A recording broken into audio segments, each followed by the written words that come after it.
could have been. But me, yo man, Louie T, welcome to Washington football overtime. Chiefs, Washington. This was a lot less painful than I thought it was going to be. I'm going to be honest with y'all. They didn't get their 31st point until 5 minutes left in the fourth quarter. I mean, the game was already decided at that point, but I thought this thing could have gotten uglier a lot sooner. My guy Derek B told me, he said, look, we're going to fight in this game defensively. And we did. Unfortunately, much like last week, and I'm going to be singing the same song I was a week ago. The defense gave us a chance to win this game. You forced 3 turnovers. You should have a chance to win. They did that, just like they did last week. They forced 2 turnovers. You should have a chance to win. And like last week, the offense simply didn't get it done. Last week, I thought more of the blame was rightfully placed in the lap of Taylor Heineke, who was god-awful last week. Not so much this week. I just thought it was a collective effort on the offense, a complete failure on everybody's part. Terry had a drop. Antonio Gibson with a fumble. Taylor Heineke not using his legs. I said that was going to have to be a huge part of this game. He didn't use his legs at all in this football game. I thought the play calling was unimaginative. I always screw that word up. Unimaginative. The play calling was stale and dry, okay? There's enough blame to go around on the offense. And sure, the defense wasn't great. And Dustin Hopkins missed a kick. What's new? At the end of the day, this team is what we thought they were. And the Chiefs did not let us off the hook, okay? Unfortunately, they did what they were supposed to do. They gave us every opportunity to run away with this game. They said, look, we're going to give you a chance. If you're serious about winning, here, take it. And we were like, nah, you guys, you have a chance to actually do something this year with 3-3. We're not going to do anything. We're going to go to Green Bay and get our brains bashed in next week. We'll waste 3-3. You take 3-3, see what you can do with it. Chiefs like, hey, man, we really appreciate that. And we'll make good on this 3-3, and we'll show you that you didn't make a mistake. So thank you. So they're going to take that 3-3. They're going to move on. They're going to end up making the postseason. I still think they're going to win their division. And meanwhile, we'll be probably, 6-11, 7-10, somewhere in there this season. And it'll be the kind of season that will be a disappointment. And we'll get to all of the guys. William Jackson III looks like a massive disappointment. He looks like Josh Norman 2.0, but worse, because at least in Josh Norman's first year, he was actually really good for us. It wasn't until year 2 and year 3 that Josh Norman started to stink. This year, in his first year, William Jackson III looks like a bona fide bum. Now, I'm not willing to give up on him, but he obviously doesn't get it. He clearly doesn't get it. There are so many things about his game that irk my last nerves. It's so frustrating to watch him play, especially in the tackling department. But that's another discussion for another day. Let's get to your comments. I don't want to, spend too much time on how I feel. I want to get to how you guys feel. So let's get to the comment section. Start with Robert Mitchell. Thank you for the super chat, Robert. Greatly appreciate you. Thank you for being a member of the MOBB. My guy, Robert, writes, so Lou, before looking at tape, what positives did you see in the game? Defensively, again, I thought that the turnovers were huge. This is a defense that had not created turnovers. Only 4 takeaways in the first 5 games of the season to generate 3 today, 2 off of Mahomes. Whether they were lucky or not, I don't really give a ham sandwich. A lot of times with turnovers, it's where luck and preparation meet and opportunity meet. And I thought that we did a good job of when opportunities presented themselves, whether it was forcing a fumble of Mecole Hardman or having one go off of the hands of Tyreek Hill and into the waiting arms of Kendall Fuller, or, Mahomes trying to do too much, as he often does. And I talked about that, throwing it up for grabs. We took advantage of those opportunities defensively. Unfortunately, we weren't able to say the same about the offense taking advantage. 3 turnovers on the day, only 7 points off of those turnovers. And again, one came right before the half, so you don't really want to throw that one in the mix. Still, it took some points off the board for Kansas City, so that was huge at the time. But at the end of the day, it wasn't just the turnovers and the lack of points off the turnovers. The defense got stops. They forced punts in the first half. They got the ball back to the offense time and time again, and this offense failed to deliver. They settled for field goals. I said this plain as day, and you guys knew this. This wasn't a revelation. This wasn't the game to have to settle for field goals. You know, people are going to beat Dustin Hopkins up for missing. Sure, go right ahead, knock yourself out. At the end of the day, we weren't going to win because of that Dustin Hopkins field goal. You're not going to beat the Chiefs with 1 touchdown and 3 field goals. It's not going to happen. So we're going to lose this game anyway, and he just started the party a little sooner. That's it. He makes the field goal at 16-10. Maybe we lose this game 31-16 instead of 31-13. That's the only difference. Stop settling for field goals. It's 3rd and 2, and I know what Ron was trying to do, but how about Scott Turner run it on 3rd and 2 right there? It's easy. You don't have a pass work, so you should have run it. That's always the fan reaction. We should have run it. No, we should have run it there.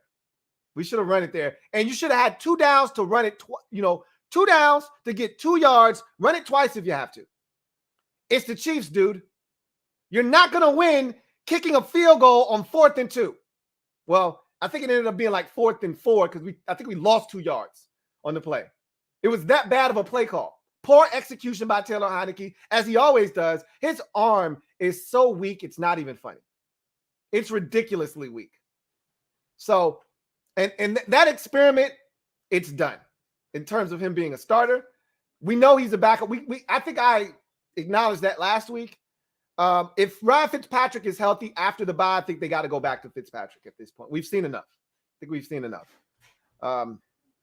But positives, the defense forcing turnovers. That's the first positive clearly in this game. De'Ami Brown gutting it out because he was clearly compromised, making some plays. That's good to see. Ricky Seals-Jones continues to gain confidence. That's another positive for this football team. Kendall Fuller, I thought, played well in this football game, blew up a couple of screens, had an interception, should have had another interception.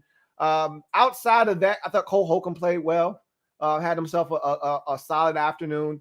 Outside of that, and that's just, again, without watching anything extra, those are the takeaways that I have right now. Can't really give you anything else in particular.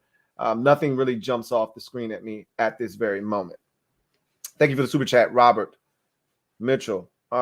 Tony P, 56. Thank you for the super chat. Greatly appreciate you, Tony P, 56. QB is still learning. CY is not playing like a number 2 overall. No excuses. Please explain why he stopped early on plays. He's overhyped until further notice. I've already said this about Chase Young. Until he learns how to use technique, he's going to struggle. You know, the skill is there. I'm not worried about, is he talented enough to make plays and make things happen? His technique is horrible right now. He still thinks he's at Ohio State, or still thinks it's last year and teams haven't adjusted. He's got to come with more than just a speed or a bull rush. And then, the new move now is speed and then try to peel back inside after the speed or bull rush doesn't work. He's got to come. Like, I haven't seen that move he used in the preseason game against New England, where he grabbed the lineman, latched and snatched, pulled him, thrusted himself forward, and got to Cam Newton. I haven't seen that one time this year. His hands have been invisible. That's how you win in this league. Yeah, speed is great, power is awesome, but hands are the best. His hands are horrible right now. They're invisible. He's not using them at all. So until he learns to use technique, someone's got to get in his ear. And I don't think that's going to happen until after the season, till he learns how to use technique. And if no one's telling him this, then he'll continue to struggle. But until he starts to implement technique with his skill, because his skill is unmatched, but the technique is 0 right now. Till that happens, he'll continue to be a non-factor in most games. As far as the quarterback is still learning, he's got a ceiling. We can all see it. So he's solid. And I told you, I want him here as a backup. I love me some Taylor Heinicke in a backup role. I don't want him anywhere near the starting lineup after what we've seen. The arm strength is a problem. His indecisiveness in the pocket is a problem. You could tell today he was really trying to be cautious. I don't want to make a mistake. But he reverted back to what I thought was the mistake against Buffalo, which was, you got to use your legs, bro.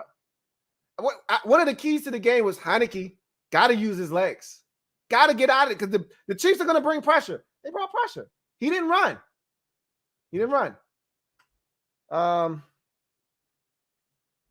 Terry Maples, thank you for the super chat. Greatly appreciate you. My guy Terry Maples writes, WJ3 equals Norman 2.0. Collins equals shit.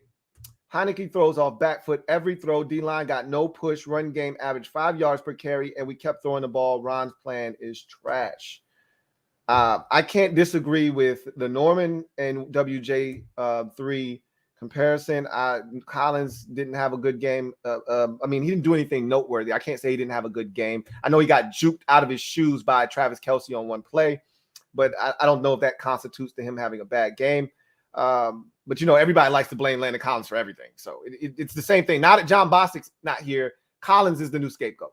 You know, so that's going to be the thing every week. Collins stinks. Okay, well, Collins stinks. He didn't lose us the game today, though. All right. Heineke throws off his back foot every throw. He throws off his back foot quite a bit, but not every throw. But Heineke, again, he can't afford to have poor mechanics because his arm strength isn't good in the first place. So his mechanics have to be on the money, and they weren't today. But they haven't been for a lot of these games this season. Outside of the Atlanta game and the Giants game, I think his mechanics have been shit all season long anyway. But he's made up for it by using his legs. He didn't do that today. He didn't do it against Buffalo. He didn't do it today. Running game averaged 5 yards per carry. Again, we can argue about the carries. Should have run it more? Should have thrown it more? At the end of the day, they didn't. It is what it is. You guys complain about Scott Turner not running the ball more. I've said this a million times. That's not who he is as a play caller. And we might have averaged 5 a pop, but it didn't feel like it watching the game. It didn't feel like 5 a pop. And I didn't go look at the stats to be able to confirm that we averaged 5 a pop. It didn't feel like 5 a pop. When we ran on 2nd and 10, it didn't end up being 2nd or 3rd and 4, 3rd and 5. It ended up being 3rd and 7 or 3rd and 8. That's what it felt like. But that's nor here nor there. The bottom line is we didn't execute offensively, period. End of discussion. Scott Turner wasn't good today. Didn't love his play calling. Taylor Heineke was not good today at all. Terry had a drop. You know, Diami, he was okay. We had a couple of shots down the field where I thought some guys could have made a play. Diami could have caught that ball in the end zone. He didn't. Terry could have caught that deep ball down the field. He didn't. We don't have any 50-50 go get it guys. That's why I said this is the problem when you don't have any size. You don't have any height. You don't have any guys that are what I like to call triple Bs. You know, big ball bullies. We don't have any of those. We don't have any BSBs, back shoulder bullies. We don't have any of those guys that will go up and plant their flag in the ground and say, this is my football. We don't have those dudes. We got a bunch of 6-foot receivers that have speed and quickness, but nobody can go up and go get one. We need one. If I'm Washington, that's one of my offseason goals, is to go get a receiver that'll attack the football in flight. That kid from Arkansas right now looks like a damn good receiver for us to go after. Now, again, need a quarterback, and that receiver is probably going to be gone in the first round if he continues. But we need one of those types of receivers that'll go up and go get the football. We don't have that guy as it stands right now. Got one here from Atlas013. Thank you for the super chat. Greatly appreciate you. And also thank you for being a member of the MOBB, who writes, no moral victories, just another L, 3 turnovers, 7 points, enough said. I mean, that's pretty much what it boils down to, is not even – that's simplifying things, okay? That's simplifying it a bit because, again, one of the turnovers was – 2 of the turnovers. Like, this is the shit we do, and I can't stress this enough. 2 of the turnovers came when the Chiefs were going for points. Like, it reminds me of the Chargers turnovers that we forced. Both of them came when the Chargers were in the red zone on the cusp of scoring points. The Chiefs, 2 of the Chiefs' 3 turnovers came in the red zone when the Chiefs were on the cusp of scoring points. The Tyreek Hill through his hands interception, that was inside the Washington 10-yard line, and the interception right before the half, they were probably at the Washington 20, maybe 25, maybe. Like, so if we don't score points off those turnovers, that's not a big deal. You stop them from scoring points. The second interception came right before half with like 23 seconds left. So you can't really look at that as a no points off of turnover opportunity. When they fumbled, and we got it at around midfield. We scored a touchdown off that, our only touchdown of the game. So at this point, the points off of turnovers isn't a big deal. The fact that we had great field position early in this game, the fact that we weren't able to score on one of the worst defenses in football, that's where the real problem lies. The Chiefs stink on defense. They were the worst scoring defense in the league. We were the second worst. And we held up our end of the bargain. We gave up 31. They gave up 13. That's where the game was lost. When you can't score on a team that's been giving it up to everyone in the league, you deserve to get your doors blown off and you deserve to lose. And that's ultimately what happened in this game.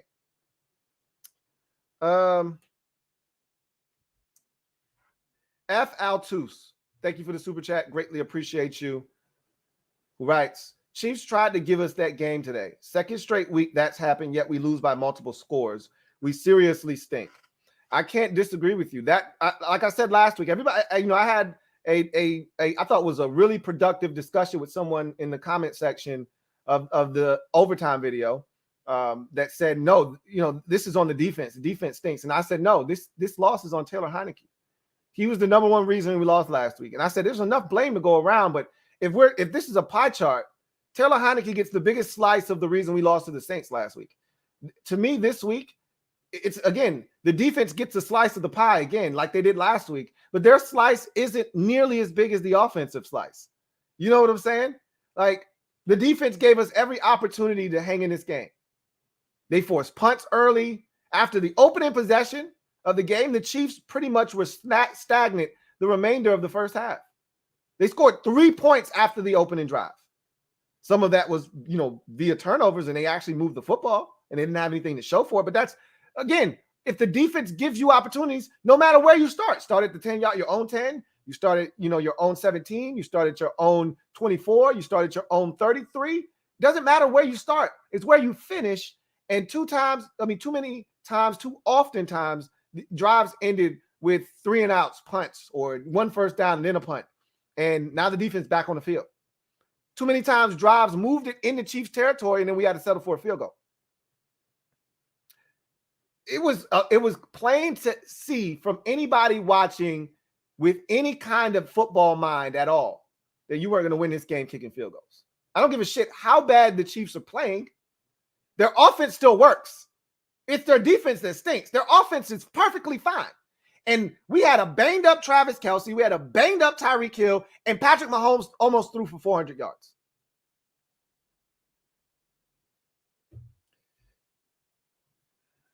Let's see what else we got. Metaphor. Thank you for the super chat. Greatly appreciate you. Thank you for being a member of the MOBB, who writes, RIP number 21, RIP Washington football team. Indeed. Rest in peace to the great Sean T. Indeed. And the number 21 will never be worn again. Tony P56. Double up. Thank you for doubling up, who writes, everyone is to blame today. Offense, defense, and coaches. It's enough blame to go around, as I mentioned. Again, the biggest slice of the pie in terms of the blame pie, it goes to the offense, And then you carve out a piece for the defense. You carve out a piece for the coaches. Knock yourself out. Carve out a piece for Dustin Hopkins. Knock yourself out. Carve out a piece for special teams. You punt the ball. You give up a big return. And Tressway gets hit with a 15-yard penalty to tack on to the end of that punt return. Yeah, throw some of that blame on the special teams as well. Like, there's enough blame to go around for everyone. Everyone had their hand in this loss. But again, as I said last week, the biggest portion of the blame goes to the offense. Last week, it was more specifically Taylor Heineke. This week, it's everyone. Like I said, offensively, this was a collective failure offensively. Terry with a big drop. Antonio Gibson with a fumble. Taylor Heineke missing some throws. Guys not making plays down the field. Taylor Heineke not using his legs. Scott Turner with some questionable play calling. It's everyone offensively. You know what I'm saying? Everybody has a hand in it, for sure.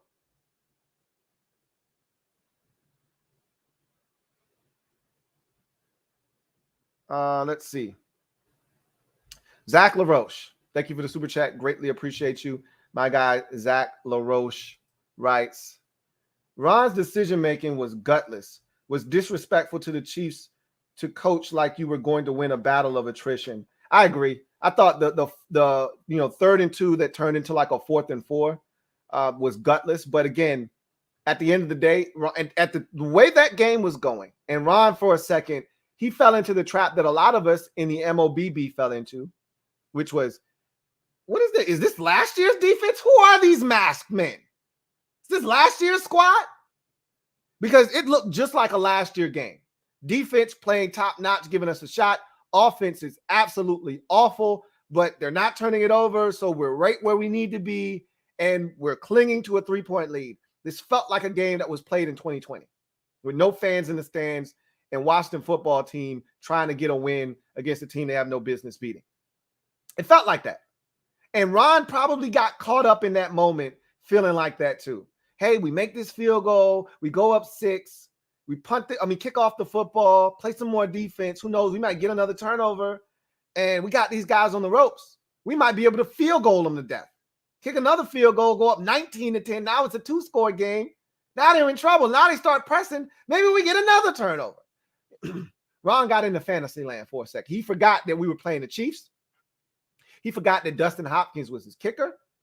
And I think he forgot that in order to beat the Chiefs, you can't kick field goals. We had already kicked 2 of them already. Scared money don't make money in this league, man. We talk about all these calls by these coaches that are gutsy. We sit here and talk about Brandon Staley going for it on 4th down. And Ron went for it a couple of times last week on 4th down where it was like, whoa, Ron, it's 4th and forever, dude. He's like, yeah, I don't give a shit. Ron got caught up in the moment. I'm not going to kill him for that. You're up 13-10. Your defense is playing well. They've generated 3 turnovers. He got caught up in the moment. He should have gone for it there. I agree. He wasn't going to win this game 19-17, but he got caught up in thinking that that was possible because of the way the defense played for the first 2.5 quarters. What he failed to realize is that these are the Chiefs. Despite being 2-3, they're the Chiefs, and you're not going to beat them with 19 points. But he fell into the trap, and that's unfortunate. It really is. Barrett Downing, thank you for the super chat. Greatly appreciate you. My guy Barrett, also, thank you for being a member of the MOBB. Writes, brother, I see these ends getting so far up the field and the corners not driving on the ball. We got lots of work to do. The ends are definitely getting up the field way too far, but there's no interior collapse. So it makes it even worse when you fly up the field and there's no corner to turn because the quarterback stepped up because there's no interior pocket collapse.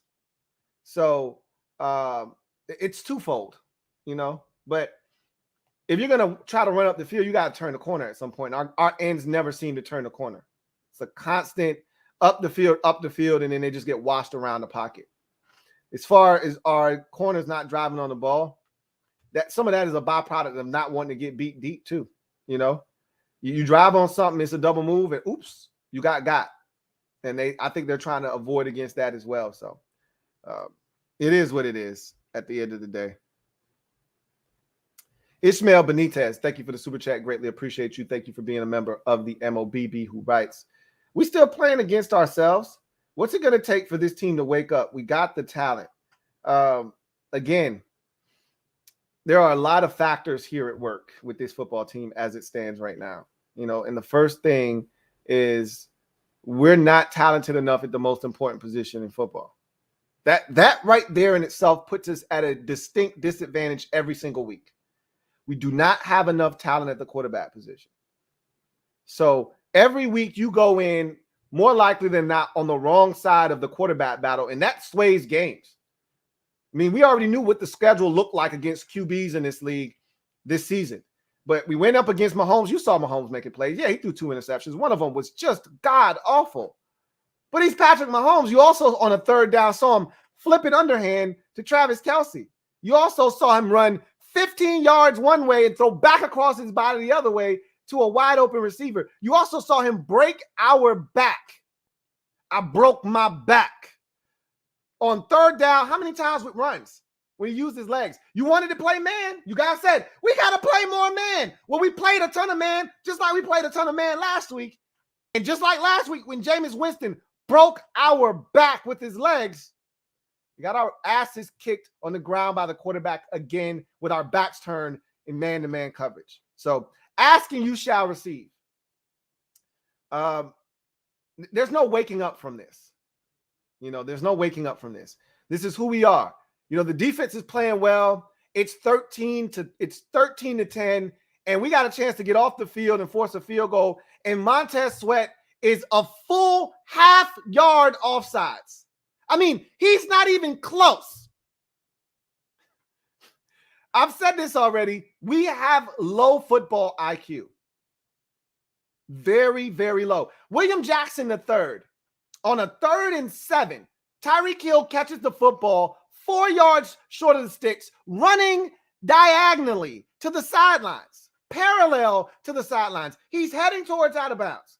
Cole Holcomb does his best to try to come over and make a tackle, but you've also got, I want to say it was like Cam Curl or it was Kendall Fuller. Someone was screaming over there. They missed the tackle.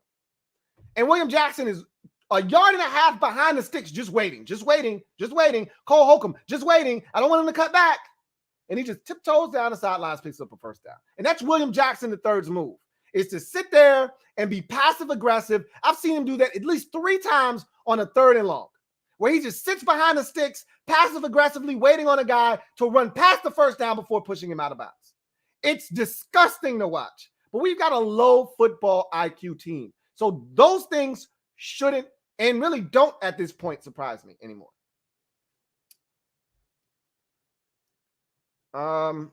DC Booker, thank you for the super chat. Greatly appreciate you. My guy DC Booker writes, let's face it, everybody's food. Everybody's. I said this. I did a show. I did a hit for my guy Q over at the Sports Coma. I did a couple of hits over there for the New Orleans Saints game, one before, one after. And I've told you guys this before. I always talk about this. And he said, man, I'm rooting for y'all. Y'all going to beat the Saints this week. I said, no, we're not. Y'all going to beat the Chiefs this week. I said, no, we're not. I said, you're either the predator or the prey in this league. And I said, last week, y'all look like food to us. And y'all were thinking the same thing. We look like food to y'all. Somebody was going to eat. And we had our fork and we had our knife and we had our napkin tucked nice and neatly in a shirt. And we were ready, man. I was ready to have food all over my face, couple of droplets on the napkin, and the plate to be empty. I was really looking forward to that last week against the Saints. Turns out we were the prey. And at one point we realized we got to get the hell up from this table and run because we're food. Run! Too late. Saints caught us and had a delicious, delectable meal. Today we knew we were food. We knew we were food. And we still could. And the Chiefs said, we're going to give you a head start. Run! Take off! Run! Don't let us catch you. Run! And we started jogging. And we thought we were safe. And we hid behind a tree that wasn't that far away from where the Chiefs told us to run. We got behind a tree and we were out of breath. Maybe they won't see us behind the tree. And the Chiefs said, man, this is the best you can do. I told you to run. I gave you interceptions. I gave you fumbles. I said run. This is as far as you're going to go? All right, don't worry about it. And the Chiefs grabbed us, chopped us up, threw us in a pot, and had themselves a delicious meal. We're everybody's food. We're going to be food for Green Bay next week. They're going to have fun next week. Great feast at our expense. We're everybody's food. Denver could be on a 6-game losing streak by the time we get to them. Started off the season 3-0. By the time we get to them, they could be riding a 4-game skid. They'll be looking at us like a delicious, delectable, tasty treat come week number 9. They really, really will. So it ain't looking too good for the boys, man. Or in week 8, I believe it'll be week 8. And we'll be 2-5 at that point, looking to try to stop a 4-game skid or 3-game skid or 4-game. I said it right.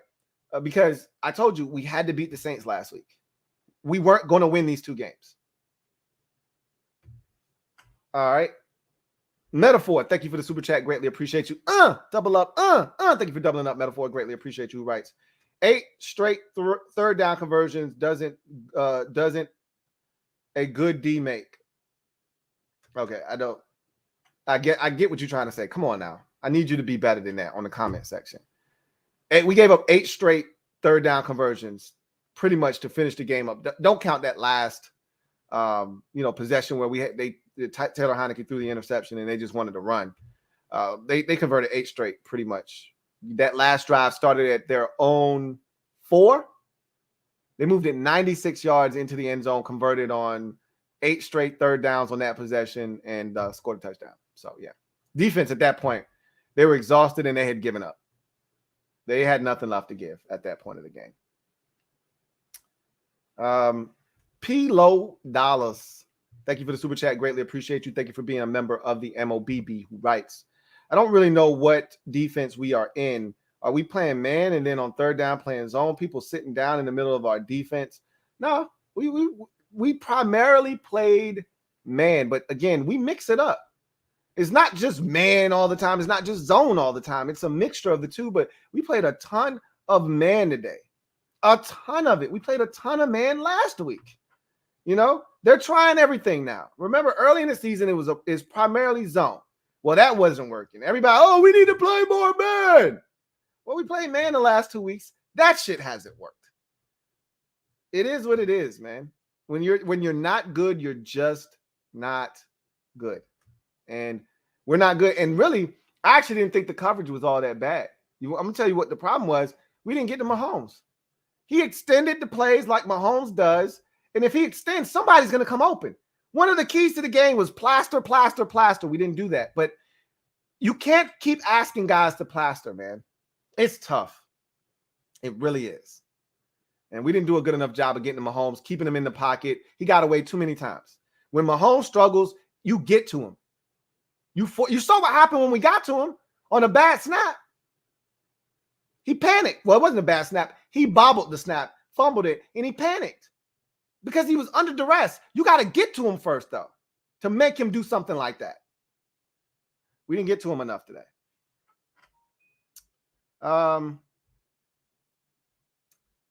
Revs, thank you for the super chat. Greatly appreciate you. Who writes, well, our season is over.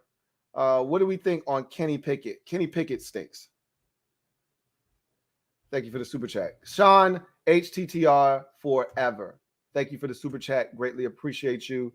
Thank you for being a member of the MOBB, who writes, Ron, I see why the team has no fight. The players are out there just laughing it up when they're garbage and getting beat. Ron is just there looking stupid. Ron talked about the immaturity of this team. We have an immature team. Now, I didn't see anybody laughing it up, chumming it up. That shit doesn't bother me any either. I don't get caught up in that. You know what I get pissed off about? 3rd and 10, and you're lined up half yard offsides. That's the shit I get pissed off about. Then on the very next play, Chase Young, even if they had another incompletion, which they didn't, Chase Young is offsides by a full step. That's the shit that pisses me off. That's low IQ football. That's the shit that gets me hot under the collar. Okay? Not the, guys laughing, and because at the end of the day, it is what it is. I want guys to take it seriously, this, that, the third, but I don't care about that stuff. I care about the production on the field and doing the things that are going to lead to you having a chance to win. That might have been the biggest play in the game.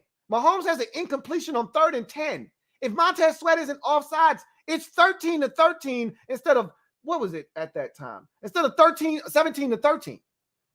It changed everything.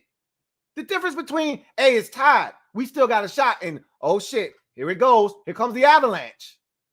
It's a totally different feeling if we hold them to a field goal versus giving up a touchdown there. But we gave up a touchdown. Why? Because Montez Sweat was offsides. That's the shit I can't stomach. That's an unforced error. That's stupid football. That'll get you beat against better teams every single time. DC Booker, thank you for becoming a member of the MOBB. Stand up, DC Booker. You are officially in the building as a brand new member of the MOBB mob. You know what to do. Show DC Booker some love. Welcome aboard to the MOBB, DC Booker. Glad to have you.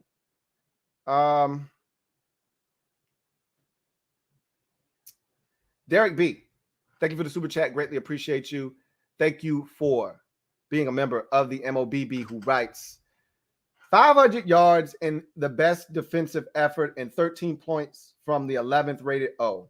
99 and 90 aren't trash, but they're just a guy out there. Ron benched number 7 after 3 games, but no one now. Again, it wasn't about the play on the field for number 7 when he got benched. It was what he was doing behind the scenes that troubled them. He wasn't putting in the work. He wasn't the last one to leave and the first one to arrive at the building. As the quarterback, that's what you're supposed to be doing. They didn't feel like he was doing the things that he needed to do to prepare himself to give the team a chance to win. It wasn't necessarily the play on the field, even though he wasn't good on the field either. It was a culmination of those things. I don't think guys are getting benched because they're working hard in practice. They're showing up. They're doing all the right things. They're just not performing on the field. Now, again, is that a benchable offense if you keep doing the same things over and over again? I believe so. But again, the film may say something different. Again, I can't point a finger at what exactly went wrong defensively today in particular, other than Mahomes killed us with his legs.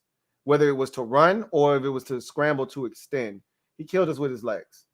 And so that's a problem in itself, but you got to pick your poison. Guys got to stay in their lanes. Guys got to get to the quarterback. We didn't do that today. So, again, I said this last week. It was our best defensive effort of the season. We gave up 33. This effort today beat the effort from last week, and we still gave up 31. So at this point, I don't really know what you want, what we're looking for from this defense, because gave up over 500 yards of offense, gave up 31 points. And I mean, again, I hate the fact that the scoreboard reflects an ass whooping, because anybody that watched this game knows, with 10 minutes left in the fourth quarter, this is a 24-13 game. And, at the start of the fourth quarter, this is a 17-13 game. Like, we're right in this ball game, But unfortunately, the offense never gave the defense a chance. They never gave the defense a chance in this game. As far as 99 and 90 are concerned, I mean, it is what it is. Chase had a sack. I don't know if they gave him a half a sack on that play. He had a half a sack today. Montez, has 3 sacks on the season. He's been solid. They're just not making the plays they made last season. I mean, that's what it really boils down to. Is last year we got so accustomed to these guys making plays on a weekly basis. They just haven't been doing that this year. So, Ryan F.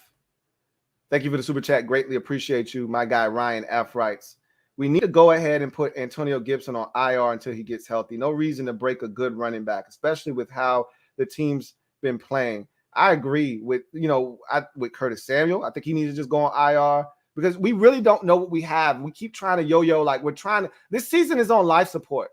It's going to die. Let's find out what we actually might be able to look like. Finish this thing up strong and give us some momentum for next year. That's how I kind of feel. Like, stop trying to will guys to play and they can't do it. Gibby needs to go be shut down until after the bye week. They don't have to put him on IR, because if you put him on IR, then he's not eligible to come back until after the Tampa game. I want him back for the Tampa game, but he shouldn't play against Green Bay. He shouldn't play against Denver. Give him 3 weeks to get that shin back right, get the shoulder right, because both of them are ailing him. And he'll be ready to go for the home stretch for the rest of the season, hopefully. It's football. He may get nicked up somewhere else, but give him a chance. Same thing with Curtis Samuel. Just put him on IR. At this point, you don't have to do it. He's missed the game. Just if you're going to keep that roster spot there for him, fine. Just don't let him play for a couple of weeks. They want to keep pushing the envelope. We're going to see. We're going to wait and see if he feels good. If it's not tight, bullshit. Just let him rest. You clearly can see we need Curtis Samuel. We clearly need that man. Clearly. Let him rest so we can get him back. I've said this already from the jump. Nothing heals a groin like rest. No amount of stem treatment, no stretching is going to make it magically feel better.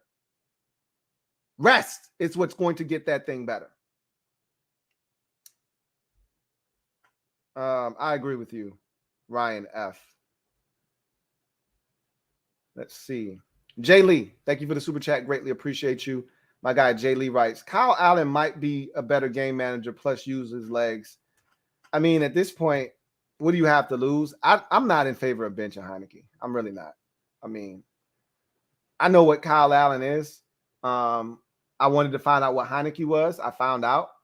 If you want to move to him, I don't have a problem with it, but I don't think he's going to make that much of a difference. Kyle Allen isn't out dueling, Patrick Mahomes or Aaron Rodgers. So if they want to make that move, I would be in support of it. I wouldn't be shooting it down. But at this point, Ryan Fitzpatrick is a couple of games more likely than not away from coming back.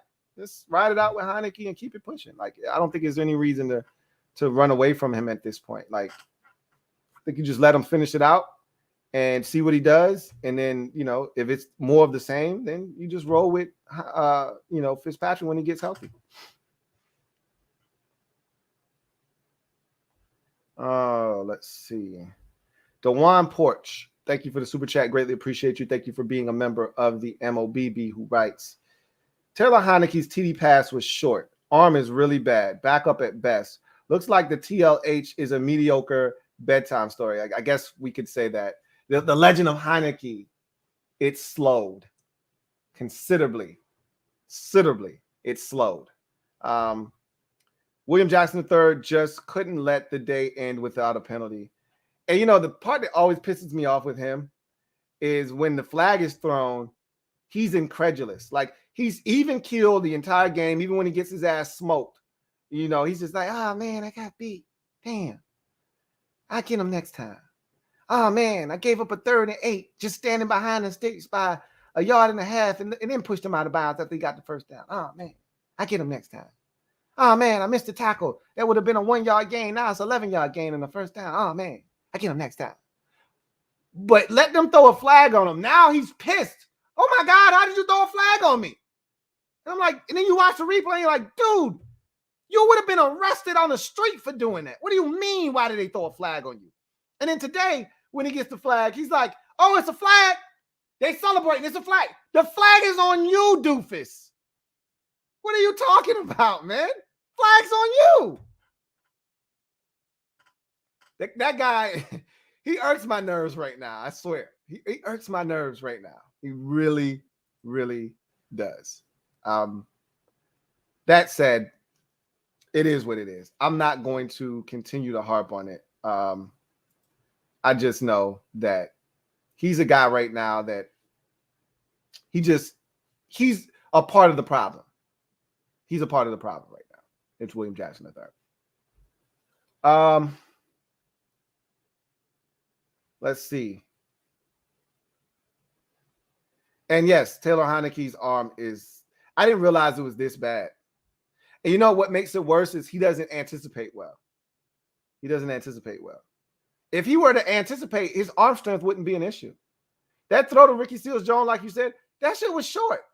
Ricky had to literally come to a complete stop and then rev the engine back up.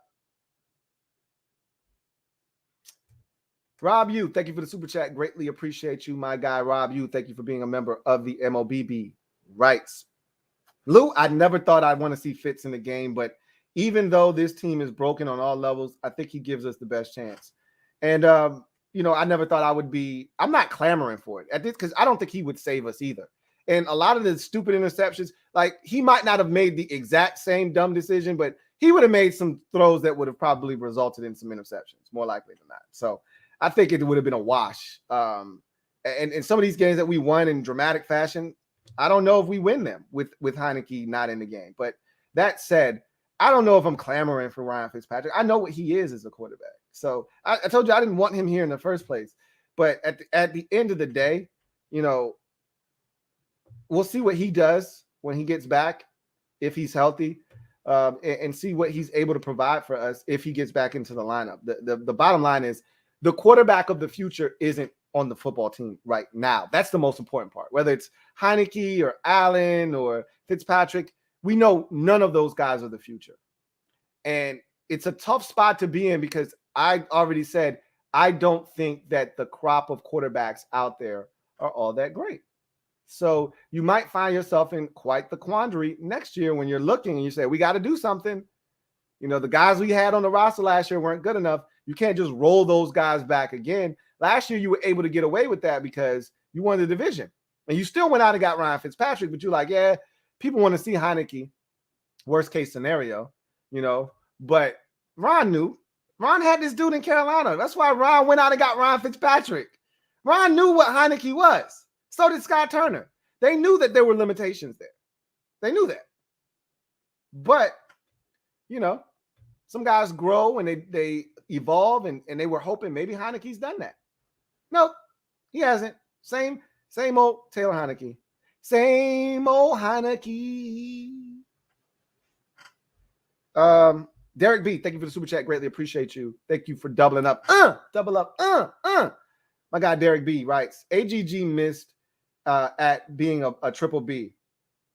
Second round jinx is now fourth round jinx. Yeah, AGG was supposed to be that guy.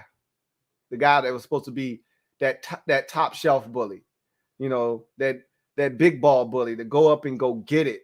He was supposed to be that guy. He was that guy at Liberty. Liberty. But he doesn't have any confidence right now. Antonio Gannon-Golden is lacking in that department severely. So that's what's hurting him right now. Michael White, thank you for the super chat. Greatly appreciate you. Thank you for being a member of the MOBB, who writes, do you trust Ron and his merry men with offseason decisions this year? I have no choice but to. I'm on Ron's plan. I told you I'm not getting off. What they've done this year didn't work out. Like, this is the thing. The only offseason decision I wasn't in favor of was Ryan Fitzpatrick. All of us were happy about getting William Jackson III. All of us were happy about getting Curtis Samuel. I wanted Corey Davis. You guys know how I felt. I didn't want any parts of Curtis Samuel, but not because he's not talented and not because he was injury prone. So let's not act as if this was something that was a problem that plagued him in Carolina and is just continuing here in Washington. I just didn't want him because he wasn't a true number 2 wide receiver. And I thought Terry just needed another guy opposite of him that teams had to worry about. That was it. I just wanted a consistent number 2 option. Corey Davis would have been that. That's who I wanted. They went out and got Curtis Samuel because they were comfortable with him and they felt like he gave them flexibility and he could do multiple things. That's fine. He hasn't been healthy. So we've seen when he does play, he's a factor. He just hasn't played a ton, right? So we really did like the moves made this offseason. We did. It's easy to second guess them now because they haven't worked. But in the moment, we love the moves. Only one that I couldn't really stand was Ryan Fitzpatrick. But again, this is charged to Ron's account. Like it or not. Now, William Jackson III signed a 3-year deal, not a 1-year deal. He can redeem himself next year or even this year. Okay? Same thing with Curtis Samuel. He didn't sign a 1-year deal. He signed a 3-year deal. He could come back, miss 2 more games, come back, and then have a fantastic finish to the season. Like, these are not failures totally. In the moment, they haven't worked out the way that they intended them to, but these guys can turn these, situations around. Still a lot of time left in these contracts that were signed. But again, do I trust this organization? We'll see. Small sample size. You throw out the first year because Kyle Smith was here, and I think he had a large hand in what was done, and I'm not going to give Ron the credit that comes from all of those guys that were brought in here. I'm not going to give Ron the credit for that. I'm judging Ron on what's going on. And I said this when they hired Martin Mayhew, when they hired Marty Herney. I said, we're going to judge Ron for this. These are his guys. If they don't draft well, if free agency goes awry, this is on you. Well, we're going to see. Right now, it's looking like strike one. I'm not sure, but right now it's looking like strike one. I have no choice but to trust them. None whatsoever. Rob U, thank you for the super chat. Greatly appreciate you. Double up. Thank you for doubling up, Rob U, who writes, WJ3, the biggest free agent disappointment. I I guess you could say that he's tied with Fitzpatrick. At least William Jackson III has been out there every week. Ryan Fitzpatrick played a quarter of football. And yeah, I get it. It was a 1-year deal. I don't care. So it was a 1-year deal, but he was supposed to be the guy that gave us stability at the quarterback position. That's what they brought him in here to do. And he got hurt in week 1 in the first quarter. So I would say that he was the biggest disappointment free agency wise to me right now, because at least one guy's been available. Yeah, he hasn't been good, but at least he's been on the damn field. There's nothing worse than buying a shirt that you can't wear. You may get the shirt and you may wear it once, you wash it, it starts to fade, and you're like, well, shit, that wasn't what I was expecting. But at least you got to wear it. You may rock it again, like, shit, I bought it, I'm going to keep wearing it. Does it have the same luster it had when you bought it the first time? Then you got that stupid-ass spaghetti stain on it, so you had to wash it, and it started to fade a bit. But you're like, look, I'm going to still rock it. Not the same effect of when you purchased it, but at least you're still getting something, some kind of value out of it. With Ryan Fitzpatrick, we bought the shirt and realized when we got home, you take it out of the bag, you put it on a hanger, and somehow that hanger cut the shirt. That's got a big ass hole in it. You can't wear this. You're like, well, damn, there goes that shirt. I'd much rather get some kind of usage out of it than none. At least we've got something out of William Jackson III. It's been disappointing, but at least he's been available. Same goes with Curtis Samuel. At least William Jackson III has been on the field.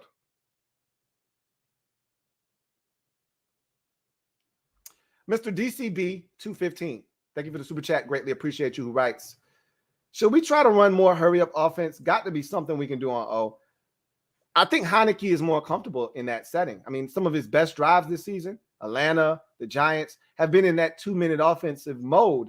So if I'm Scott Turner, and this is what really pains me with this team, with this coaching staff, is we don't do anything different.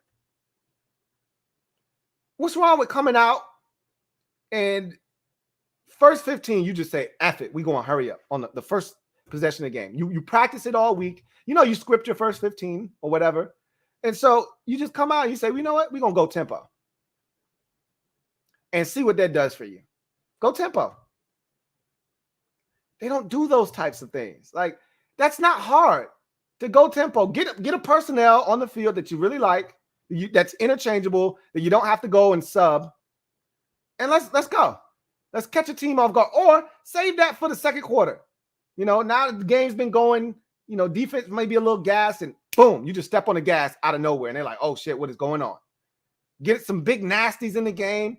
You catch them in some bad personnel. Maybe you put 2 running backs in the field, because you know we can throw it to our backs. You get 2 backs in the field. They put heavy personnel in there. Makes it look like it's going to be a run formation. They keep their base out there, and all of a sudden now you can spread them out. Got 2 backs, got 2 receivers in the tight end. You can spread them out and do whatever the hell you want to do. I couldn't agree with you more, Mr. DCB. There are things you can do to spruce up the offense, to give it a different feel and look. We just don't. We just don't. And that's frustrating. Fat American, thank you for the super chat. Greatly appreciate you. Thank you for being a member of the MOBB, who writes, all right, I decided to cut my 2005 video off the ass whooping. We have the Cowboys short. Just thought I would come show my guy Lou some love. I have no appetite. I appreciate you. Appreciate you. Fat American. Yin Yang Experience. Thank you for the super chat. Greatly appreciate you, who writes, I like what I saw today. Seals Jones brings a dual tight end package. Fuller may be better at free. He got picked on. Collins. I didn't like what I saw today. I thought that the defense showed life, you know, initially, but it wasn't sustainable. And for as well as the defense played, they still gave up 500 yards of total offense. I can't stress that enough. Similar to the Saints game last week, I don't want to hear about how much they improved, and yet we look up and it's 500 yards of total offense and 31 points to accompany the 500 yards. Now, if it's 500 yards and you only gave up 23 points, shit, take it. But no, it's 500 yards and plus 30 points. You're going to lose the vast majority of games where the stat line looks like that as a defense. Now, again, it'd be really helpful if the offense, if Taylor Heineke doesn't have 182 yards passing and 4.4 yards per attempt. It'd be great if Taylor Heineke didn't have 4.4 yards per passing attempt. That'd be awesome. Great. I mean, you talk about Alex Smith, Dink and Dunk City. That's what that smells and reeks of.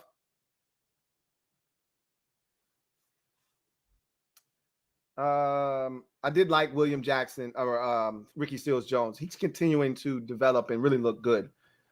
Ashley Cunningham, thank you for the super chat. Greatly appreciate you. Ashley writes, I am a female Washington football team fan, and this was a tough loss. And I am starting to lose faith in Heineke. Do you think that it's time to pull Heineke and put in Kyle Allen? Like I said earlier, someone brought this up, Ashley. I am not opposed to it. I honestly don't know if there's a tremendous benefit and upside to it, but it can't get any worse, right? So if they decided to do that, I don't think I would be opposed to it. But at this point, you're really sitting at a position where there's 2 games left before we think, and we could be off here, but we think that Ryan Fitzpatrick should be back. If that is in fact the case, and he is going to be back after the bye week, and he's going to be able to take on one of his former teams in the Tampa Bay Bucks, you probably just let it ride out till then. There's really no reason to press the issue right now. But again, if they decided to go in that direction, I wouldn't be opposed to it. So I'm with you, Ashley. If they wanted to do that, by all means, knock yourself out. Thank you for the super chat, Ashley Cunningham. Excuse me, Dewan Porch. Thank you for the super chat. Double up. Thank you for doubling up, Dewan. Greatly appreciate you. Writes, Ron clearly ain't Hannibal Smith. His plan ain't coming together. It's not coming together the way that he thought it would. Hell, it's not coming together the way I or many of you thought it would. I don't want to speak for you, the way I thought it was going to come together. Because I can tell you, I was in lockstep with Ron in terms of how to build this thing, which is you build the infrastructure and then you drop the quarterback in. That's what I've been saying I wanted to do, and that's what he wanted to do. And Ron thought this defense was going to continue on that upward trajectory. I did as well, and most of us did. So again, while we can sit here and bash Ron, all of the moves made look like they were moving in the right direction. All of the players added look like they were going to help this team take that next step. We were looking to grow off of last year's success. The defense was supposed to take that next step. The offense was supposed to be so much better because we spent all these resources on it. And again, we were going to be missing the quarterback, and we knew that going into the season. But we were supposed to see the rest of this team continuing to grow and develop so that when you finally got the quarterback, we could just take off. Yeah, there were going to be some growing pains with that young quarterback too, unless it was a veteran. But we were supposed to still be heading in the right direction. And that's not what we're doing. We're regressing. We're regressing on defense. This offense hasn't been what they thought. And again, some of that is chalked up to injuries. You know, when you don't have, you know, your second receiver and the guy that you paid to be a compliment to Terry McLaurin, that hurts.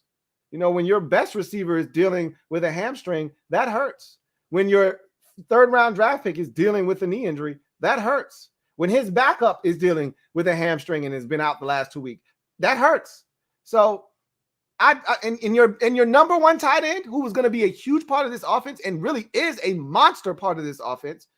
And yes, Ricky Seals-Jones has made some plays.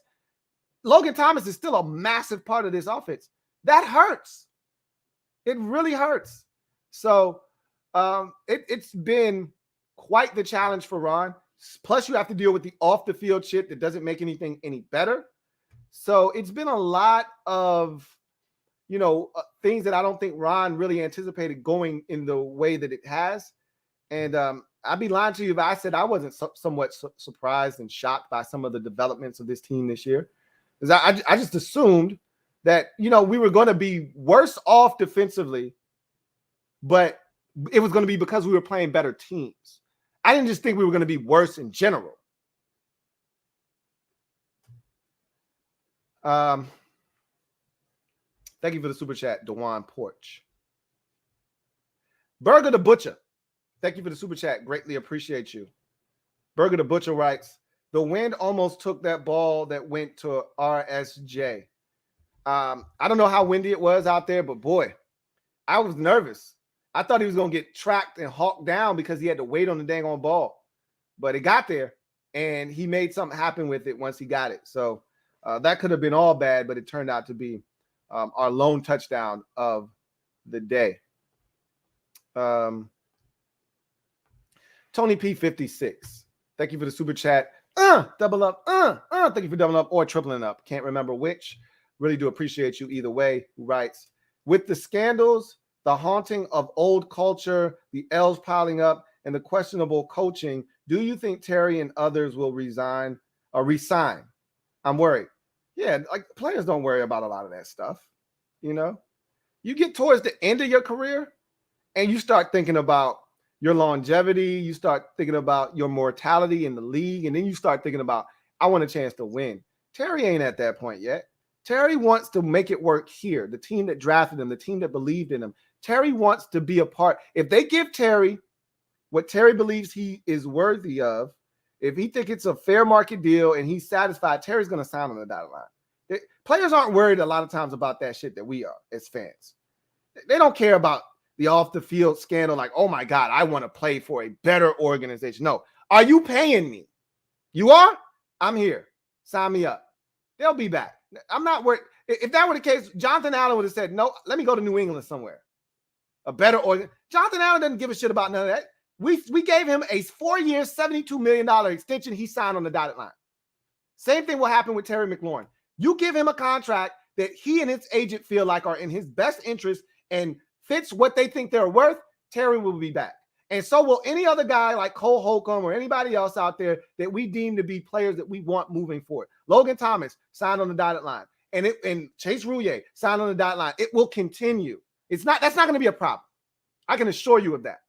Okay? Don't worry about that kind of stuff. If the staff, if Ron Rivera feels like this guy is a part of the solution and not a part of the problem, those guys will be back. They'll be back. So I'm not worried about that. Fat American, thank you for the super chat. Greatly appreciate you, my guy, Fat American. Writes, watched Sean Taylor's highlights. It never really dawned on me how good the secondary was coached. So fluid in coverages. Is Greg still available? Greg's out there, but Greg had one of the biggest mistakes a coach can make on his way out. He already had a bad rap to begin with, and then he had that all-out blitz on 4th and forever in a game-winning situation, and it came back to haunt him. His coaching career is probably over. Greg Williams is probably done in this league, but Greg is cool, but Greg's time is come and gone, honestly speaking. Will Morales, thank you for the super chat. Greatly appreciate you, my guy. Will writes, Louie, I trust your judgment. Please give me your best opinion on what the hell is going on. And yes, William Jackson III, this dude is starting to kill my serenity. Look, so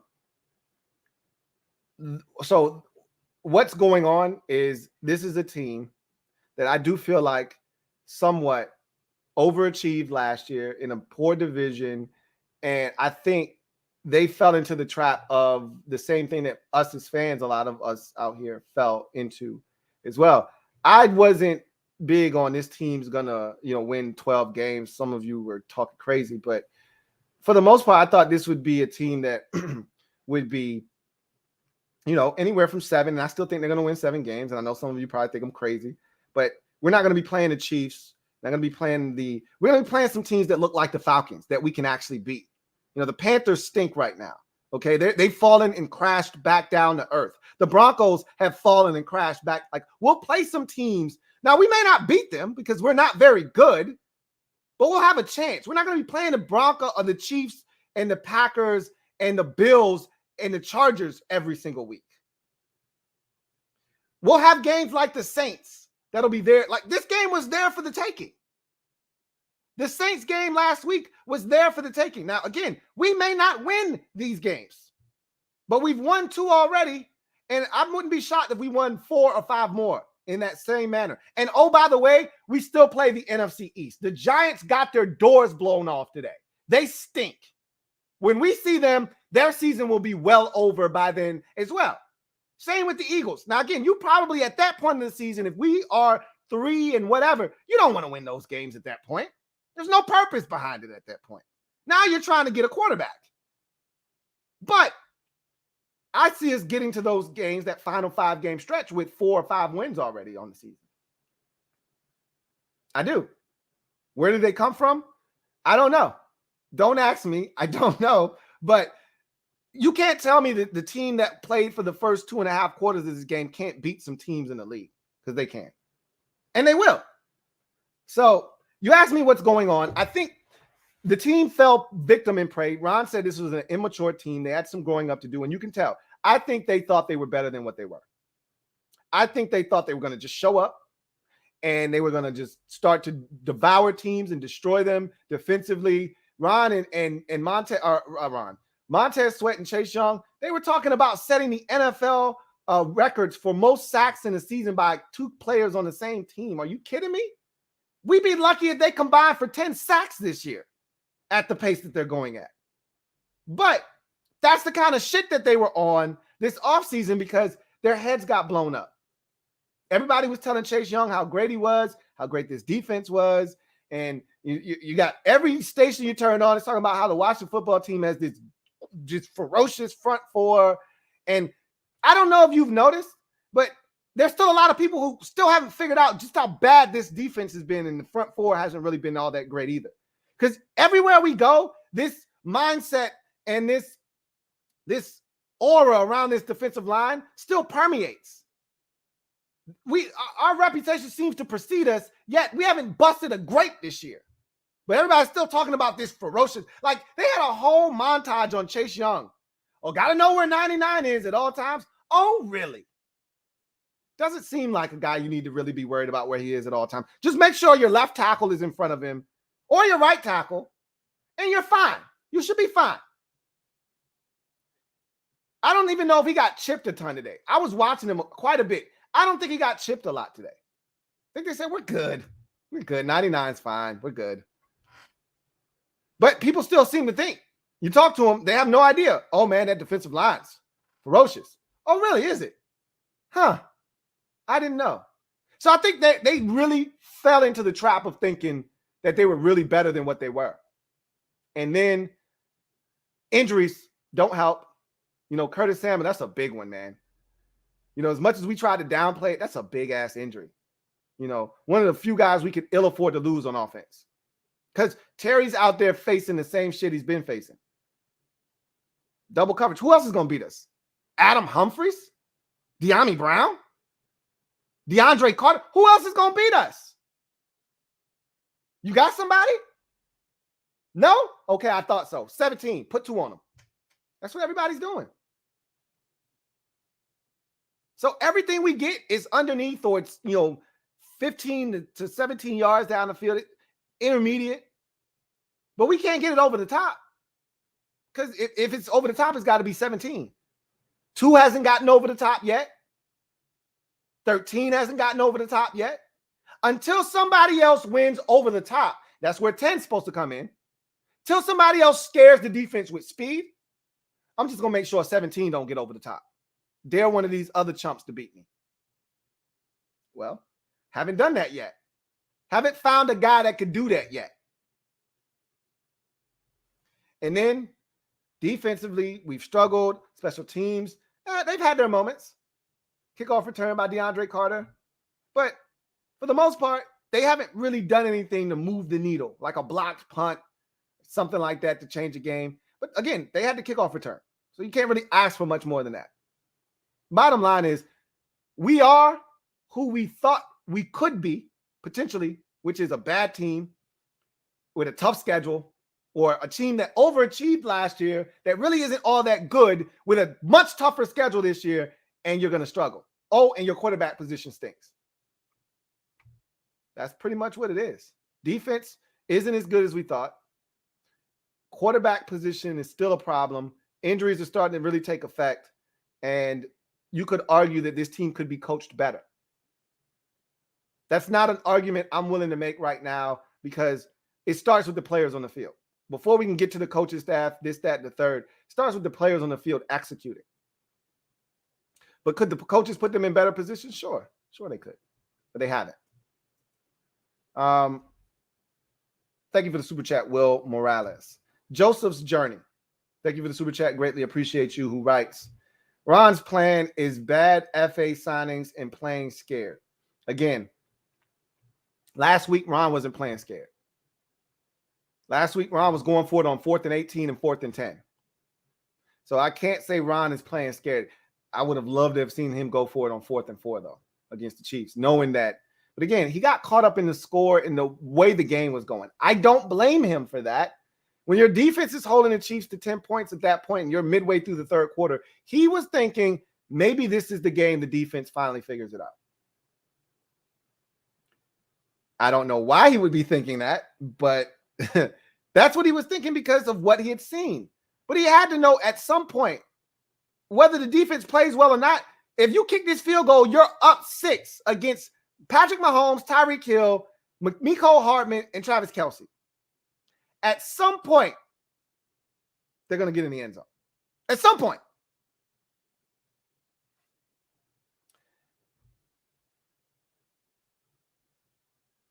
Fat American, thank you for the super chat. Greatly appreciate you. My guy, Fat American writes, in my opinion, letting Kyle Smith go, huge mistake.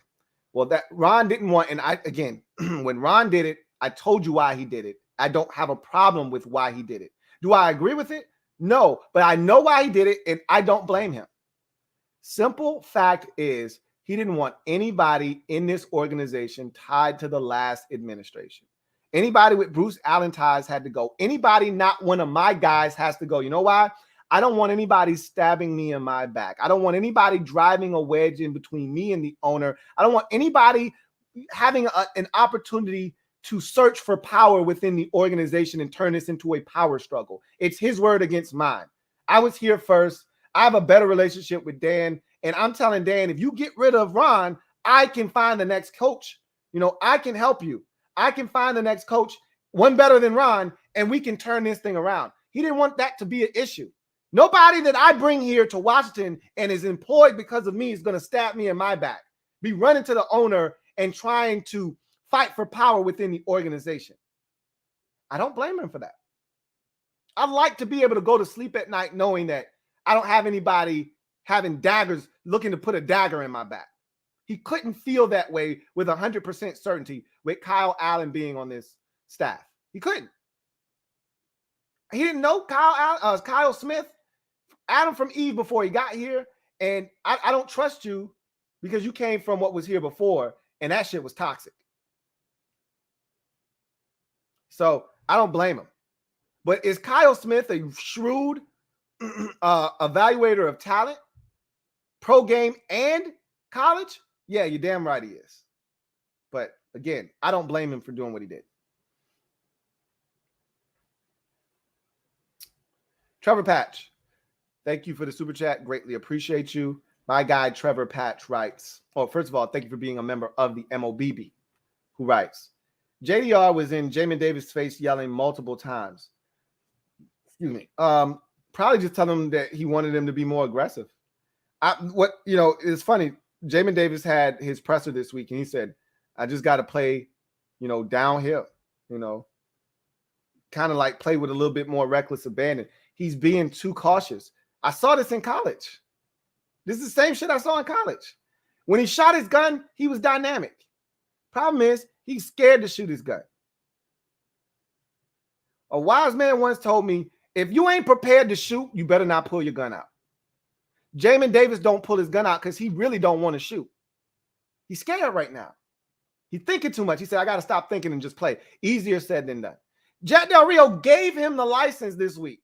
May have been doing it before then, but publicly gave him the license this week. A young fella, make as many mistakes as you want. Just make him moving 110 miles an hour. Your speed, you can't coach it. We saw it on one of those Mahomes rollouts where Jamin Davis is like a blur on the screen. Shot off and hit him. Made Mahomes throw it away. That's his speed. Problem is, on the touchdown run to Alvin Kamara last week, Jamin is supposed to be playing, but he could get over to that next gap. And he's just sitting there waiting and waiting and waiting. And Kamara shoots through the gap, scores a touchdown. Go, young fella. Go. So I don't know if, Del Rio was in his face or not. I take your word for it. You were probably there. Bottom line is, and I don't know what was said. Bottom line is he's probably telling him, you got to go, man. You got to go. We worked on this all week. Go. Let's see.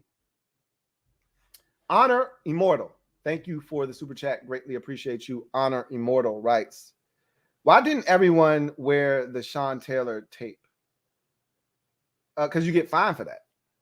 Like, look, everybody ain't making the kind of money Chase Young is making. Everybody wanted the number 2 pick in the draft. Chase Young's going to be fined for having that tape on his face mask. So Chase was willing to take the fine to do that. If I'm Cam Curl and I'm a 7th round pick, I can't be giving up my little 7th round check I'm getting on a weekly basis. You crazy? Hey, I value my little check I'm getting. And you don't know what's going to happen in the course of a game. You get a helmet-to-helmet hit or a late hit on a quarterback, they fining you for that shit. A lot of y'all don't understand that.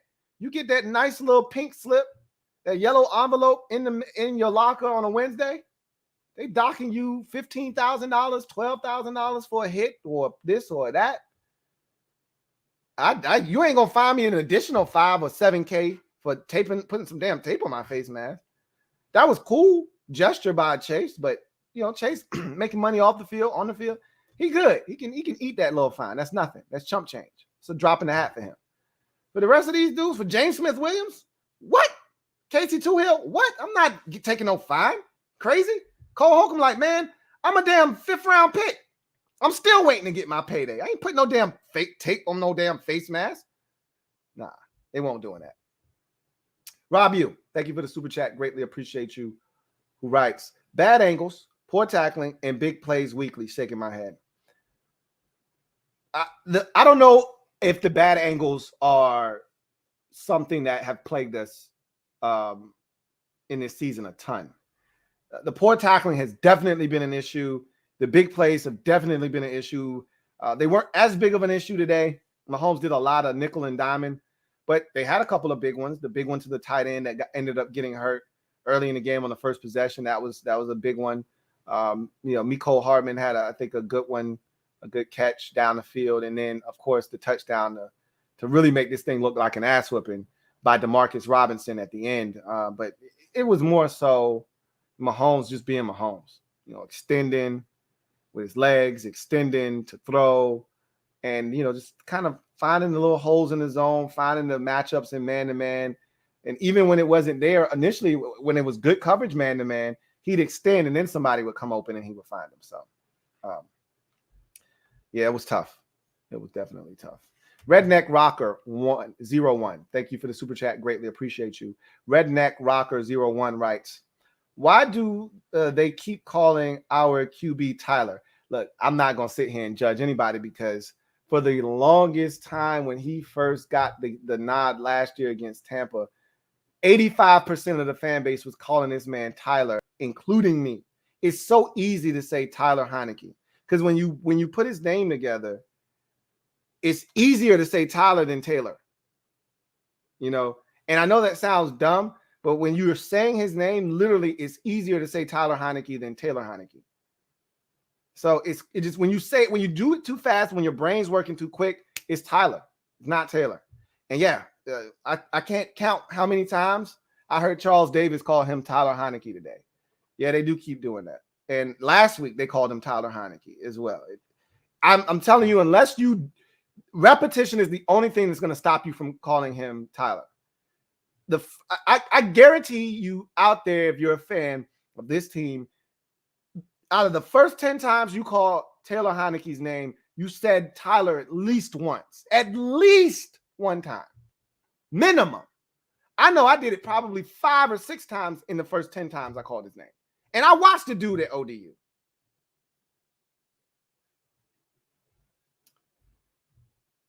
What up, Gigi? Stand up. What up, Gigi? You are now officially a member of the MOBB. So glad to have you. Mom, you know what to do. Show What Up Gigi some love. Welcome to the squad, Gigi. Glad to have you. Got another super chat here from Chauncey Davis. Thank you for the super chat. Greatly appreciate you. Thank you for being a member of the MOBB. OG writes, Lou, our quarterback problem is not going to go away this year. Facts. I've already stated it. That's why it really doesn't matter who you put in. Kyle Allen, Taylor Heineke, Ryan Fitzpatrick. It's really going to all kind of just bleed together. They're all one and the same. He says, not giving up, but it's frustrating. OG, I told you it was going to be a long season once we lost to New Orleans. A really long season, because it's going to start to unravel now is what's going to happen. There's only so much losing that can take place before guys start to point fingers, and you get so frustrated that you start to say some things in the media that you probably shouldn't say, and it could get ugly unless they have to band together and stay together in the locker room as one, because a couple of slip-ups here and there, you start to see one piece of yarn and you pull it, and all of a sudden you just keep pulling that yarn, and next thing you know, it all falls apart. So hopefully they got some leaders in that locker room, because they're going to lose again next week, and it's going to be ugly next week. And then we're going to be 2-5. And then, Dallas is going to be 5-1 or 6-1 or 5-2, and they're going to be running away with this thing.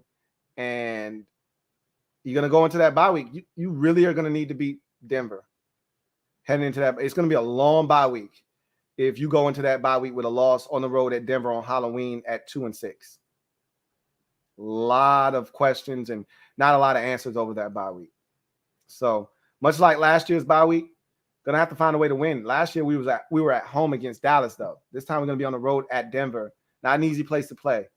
And again, they're gonna be looking at us like food. I hate to talk about that game as if it's the next game, but I'm already looking past the next game because I know we're not gonna win that game. It is frustrating. Just so you know, OG, it is frustrating, but this is what a rebuild looks like. And I've stated this to you guys a ton of times, and a lot of you did not want to hear this, and that's fine. But in a rebuild, you can't skip steps. We tried to skip steps last year.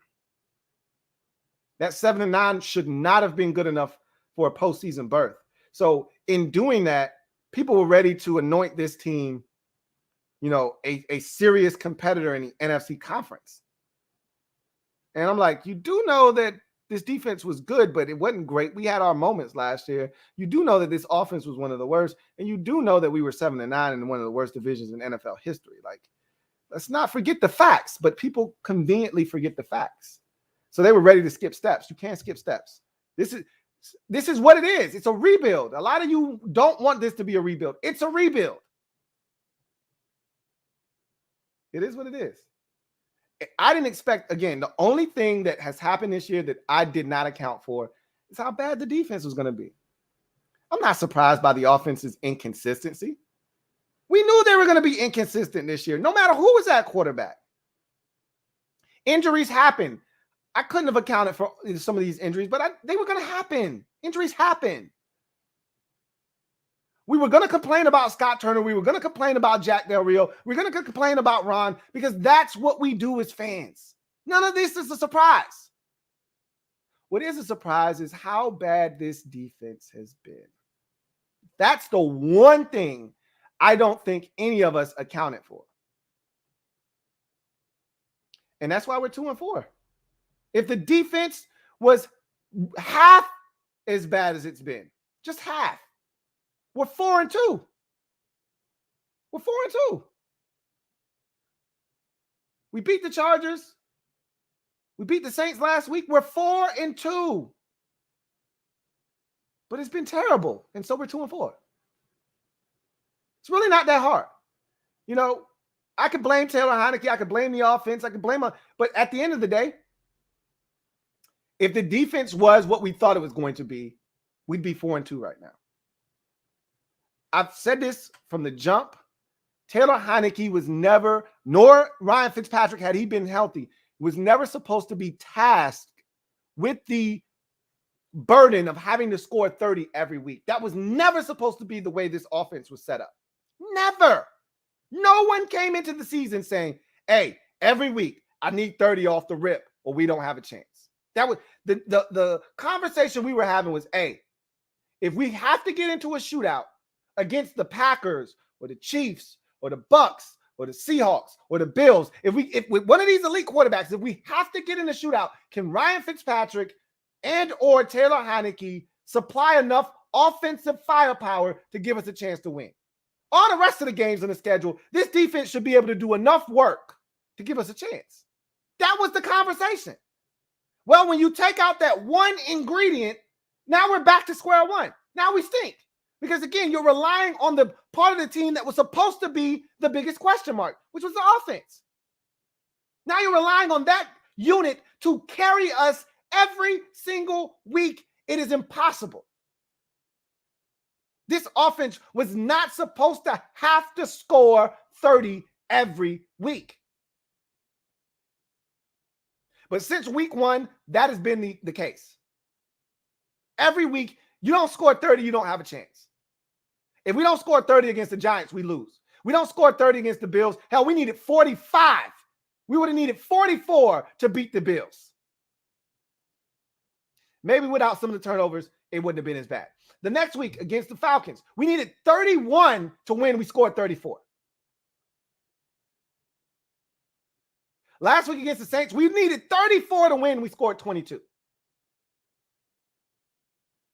And this week, we needed 32 to win. We scored 13. This offense was never supposed to be the catalyst. The defense was. You want to know why this season is going the way that it's going? You need to look no further than the defense. If the defense was better, we would be better. We were banking on the defense. We're banking on the defense. It's just like having a steady income coming in. And then you were having this check that you were getting. Let's say your grandma set up some kind of account for you that paid you $250 a month. That $250 wasn't supposed to be doing anything major. That was extra supplemental income, okay? That was just extra money to help you buy some groceries. Maybe you saw something in the store that you wanted, or maybe you just said, hey, I need to put some money in the bank. That $250 wasn't supposed to be getting you by. That's what your check from your job was supposed to be applying. What you were supposed to be relying on your check from your job for, okay? That's what you were relying on that for. And then all of a sudden, you can't work. You're sick or something happens. You don't have any vacation time, whatever the case may be, or you get fired or laid off.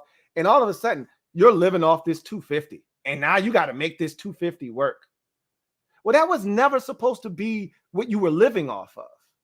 That money was supposed to be extra to help, not to make you survive. That's pretty much where we are. The defense was supposed to be our steady payment plan. It was supposed to be our check from our employment each week that we could rely on. We knew we were getting X amount of dollars. It was going to allow us to pay our bills and live comfortably. That $250 was just or $500. $250 ain't shit. $500. That $500 a month really wasn't supposed to be anything that I needed. It's good to have it.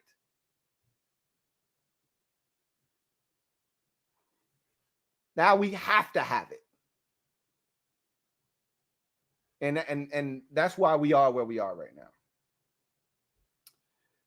Big Jack KC25. Thank you for the super chat. Greatly appreciate you. My guy, Big Jack KC25 writes, tired of watching the offense turn the ball over. KC finally showed a resemblance of a defense this week. Wasn't perfect, but it was a hell of a lot better than I thought we would be seeing. The offense in the second half got it going. All of that is facts.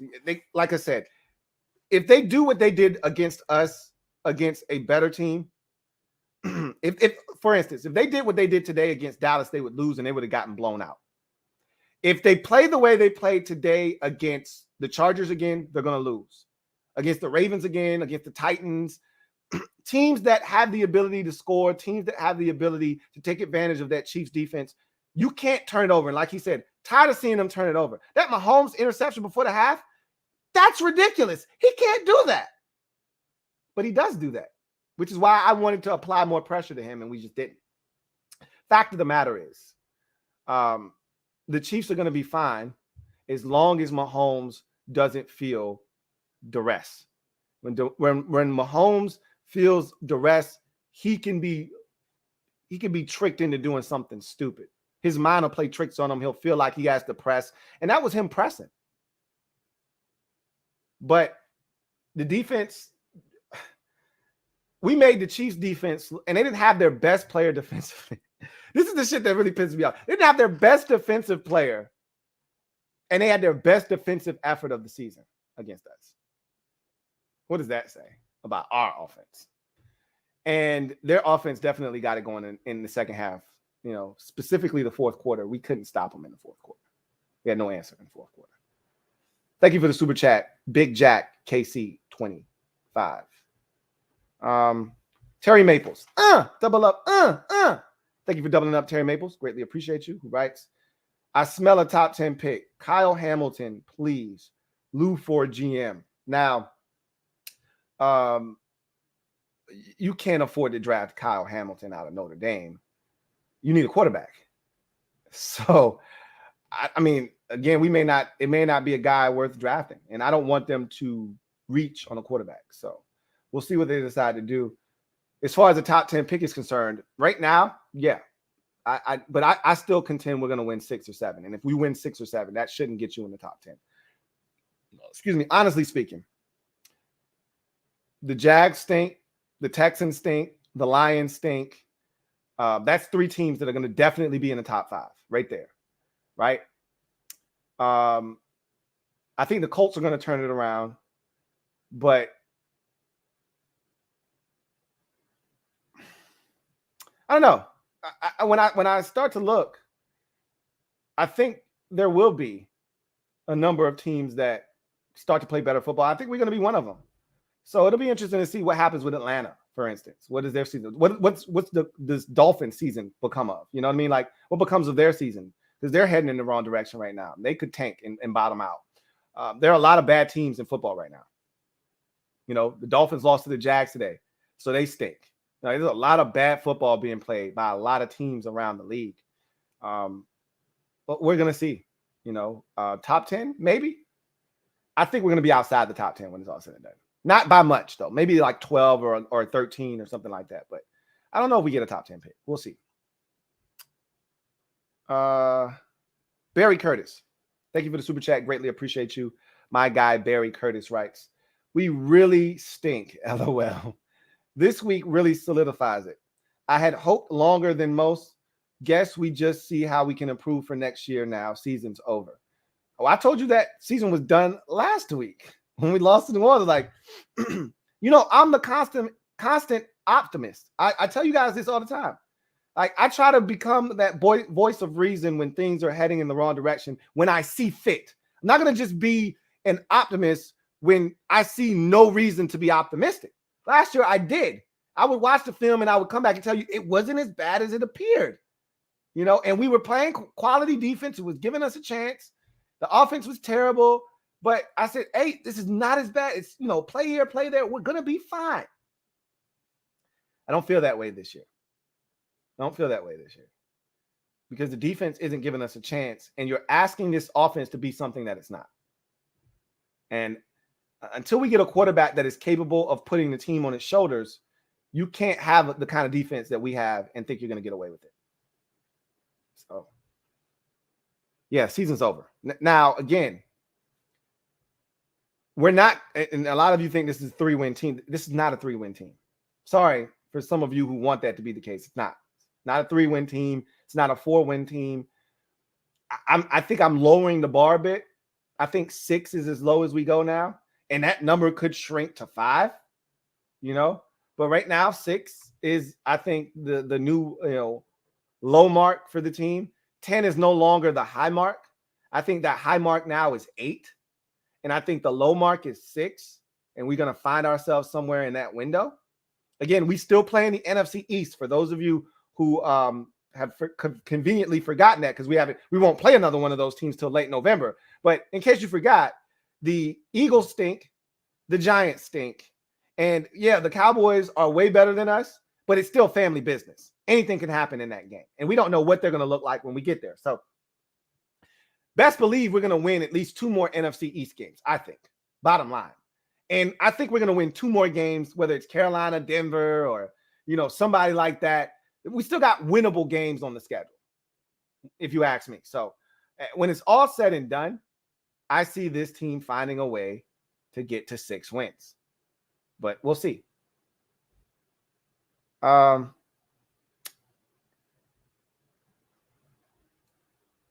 1033. Thank you for the super chat. Greatly appreciate you. Rockman 1033 writes, the team don't have any confidence in each other.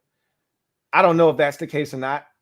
I can tell you that they look like a team that when things start to go awry, they don't have the resolve.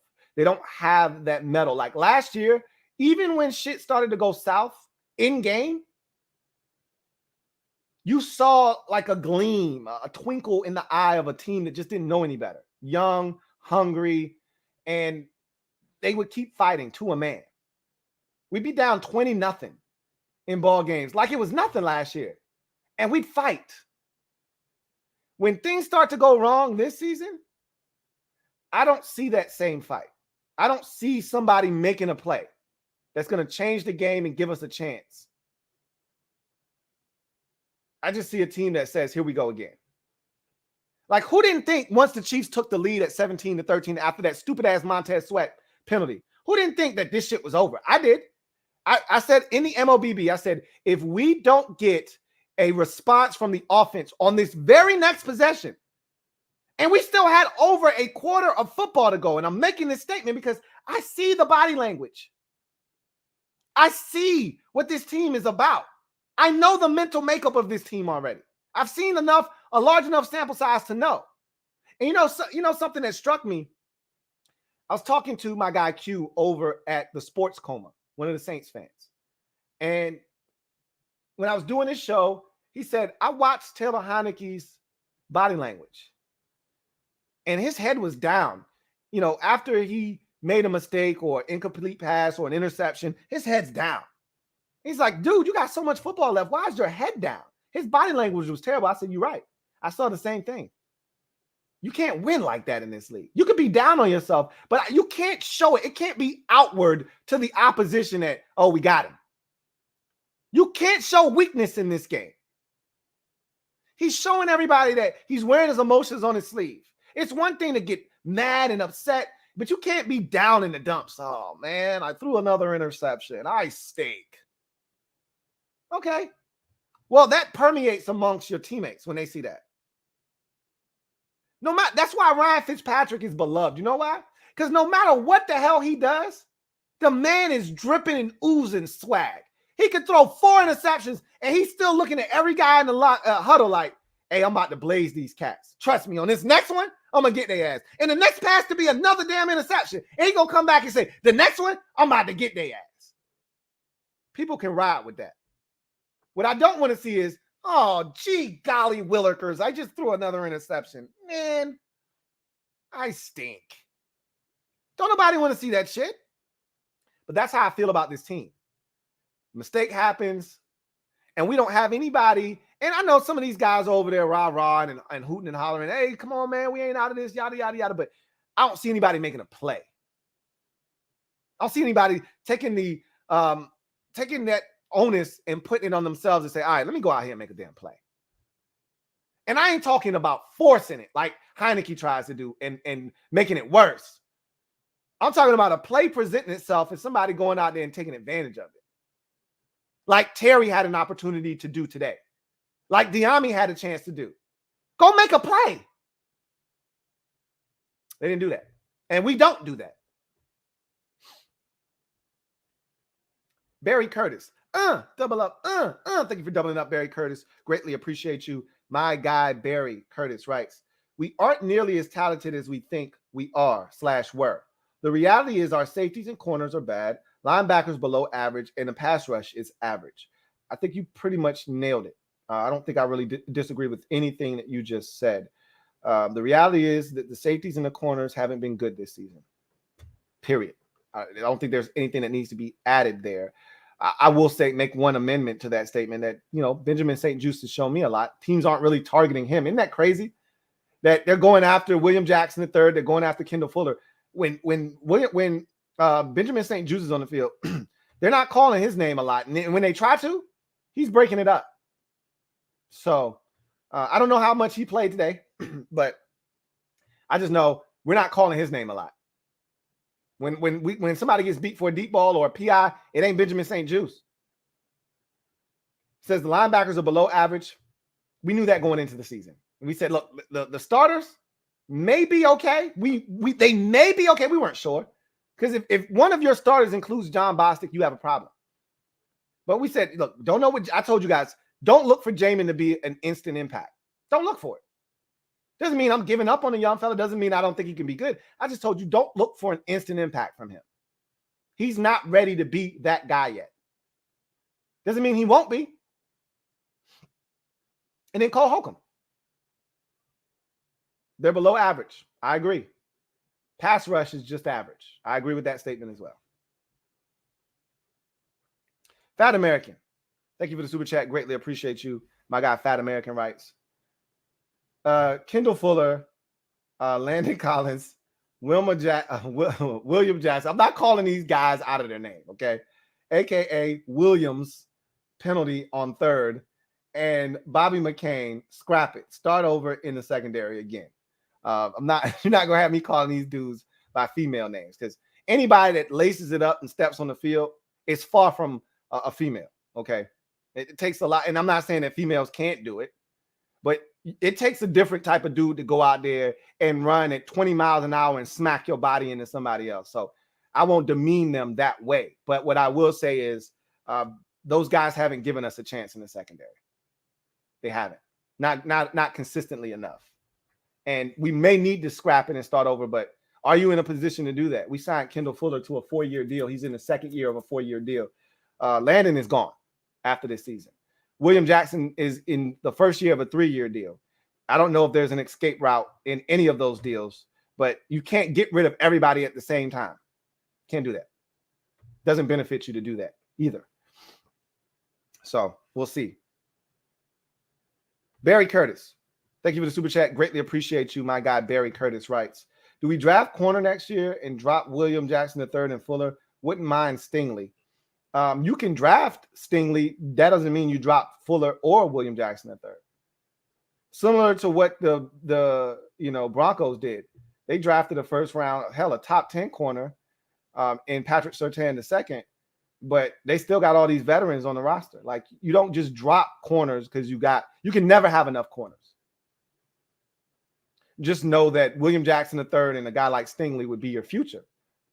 And Fuller may be the future in your nickel as a slot. Really, I don't like the fact that Fuller has to keep bouncing around. I'd really prefer them to just keep Fuller at nickel. And when he's not at nickel, be at safety. I don't want him outside at all, unless we don't have anybody to put out there because there's an injury or something like that. I prefer Fuller to just work on the nickel, just work on the slot. Perfect that. Thank you for that super chat. Got another one here from Barry Curtis. Thank you for the super chat, Barry Curtis. Greatly appreciate you, who writes, the QBs in the upcoming draft aren't good to me. Don't want to waste a pick on another Haskins. I feel the same way. I don't think there's an attractive draft choice at the quarterback position in the upcoming draft, and I don't think forcing the issue is a smart thing to do. So whether you take a receiver, you take a corner, you take a safety, you take a DN, you take a linebacker, whatever they decide to do, whatever they seem to feel like is the best player at that pick for them and this roster, you do it. But by no means do I want them to force the issue, but something has to be done at quarterback. Like, they can't come back next year with this same crop of quarterbacks, right? I mean, we can all agree on that. So I don't know if you go back into the free agency pool and You know, again, what do you do? Go get Mitchell Trubisky from the Bills and give him a chance?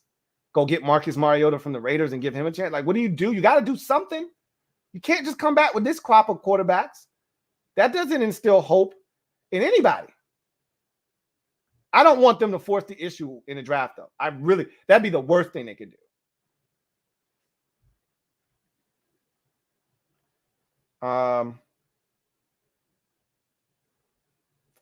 See if we got any more super chats. We got one here from Dre. True statement. Thank you for the super chat. Greatly appreciate you. Who writes, may have missed it, Lou, but what's your takeaway from why y'all didn't win today? It was simple. You can't kick field goals against the Chiefs and expect to win. The defense gave us every opportunity early in this ball game. They forced 3 Chiefs turnovers in the first half of the game. 3, not 1, not 2, 3. 2 of them took points off the scoreboard for the Chiefs.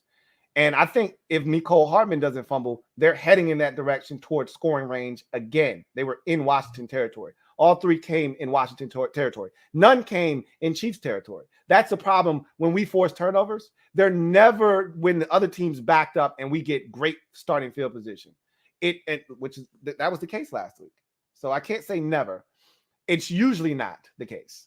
Last week, we got 2 turnovers, and both were either at or around midfield or into Saints territory. This week, we forced turnovers, but they were all in Chiefs territory, but it doesn't matter, okay? The bottom line is we forced them, and the offense had ample opportunities to score, and they had to settle for field goals instead of touchdowns. So you will lose games in this league against high-powered offenses when you decide field goals are enough. And Ron Rivera had a chance, and not to say that this was going to change the outcome of the game, but again, you got to know who you're playing, got to know your opponent. 4th and 4, it was 3rd and 2. I thought Scott Turner should have run it twice. Because in that situation, you got to think to yourself, I got 2 downs to get 2 yards. So run it on 3rd down and run it again. The Chiefs weren't stopping us on the ground. We weren't getting huge chunks, right? But we were getting 2. So run it on 3rd and 2. Don't throw a stupid ass wide receiver slot screen where Heineke's arm barely gets it out there. How many times have we seen that same damn slot screen to Adam Humphries that barely makes it over there? Humphries has got to either bend down or he's got to dive on the ground to catch the damn ball. How many times have we seen that? Yet, as a coach, you know that Heineke struggles throwing to his left. But yet you keep calling the same play to the left. Help me understand the logic. Heineke himself came out in the preseason and said, I struggle throwing to my left. That's something I worked on. So why are we throwing screens that he clearly is struggling to get the ball out there to his left? And I don't want to hear about didn't have a chance to grab the laces or any of that, because even if you don't have a strong arm and you don't have the laces, you can still get it out there.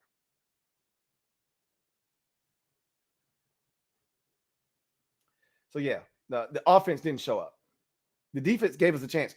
And I say that, but yet the defense still gave up 500 yards of total offense and 31 points. But, look, you have to take advantage of opportunities when they are given to you. And the defense gave, just like last week, plenty of opportunities to win. And the offense simply said, no, thank you. Let's see. Chauncey Davis, my guy, the OG. Double up. Thank you for doubling up. Chauncey Davis, greatly appreciate you, who writes, Kyle Smith is a better talent evaluator than anybody we have. I'm just saying Ron's paranoia costed us. Yeah. I don't blame him. I don't blame him for doing what he did. And I will never fault him for doing what he did. Simple as that. I may not love the decision, but I know why he did it, and I would do it. If I were him, I would have done the same thing. Exactly. You have to put yourself in his shoes. If you're coming in here, you don't know Kyle Smith, you know the history of this organization, though. There's always been a buffer between the head coach and the owner. There's one guy that can stop you from achieving all your goals and having that one buffer emerge, and that guy is Kyle Smith. Only guy that you're not familiar with, that you didn't bring here, he's the one guy that could drive a wedge in between you and the owner. So why let that guy exist? I don't blame him. Do I like it? No. But I totally get it. And if I were Ron, I would have done the same thing. And if you were Ron, you would have done the same thing. Michael White, thank you for the super chat. Greatly appreciate you. Double up. Thank you for doubling up, Michael, who writes, I don't think you can blame Jack. He had a great game plan today. Look, he just followed the same game plan that everybody else is using against the Chiefs. 2 high safeties, keep everything in front of you, make them work their way down. And you saw, mistakes are going to happen. You saw it. Mahomes throws it up for grabs, interception. Ball through the hands of Tyreek Hill, interception. Mecole Hardman on an 18-yard gain, fumble. Like, make them earn it. That's what everybody else is doing. The difference is other teams, and that's what I was telling my guy Q. I said, we're not the Bills. Defensively, the Bills turned the faucet off completely. Got after Mahomes, made him uncomfortable, forced turnovers, turned those turnovers into touchdowns. We don't have Josh Allen. We don't have Stephon Diggs. We don't have Dawson Knox at tight end. We don't have their safeties. We don't have their linebackers.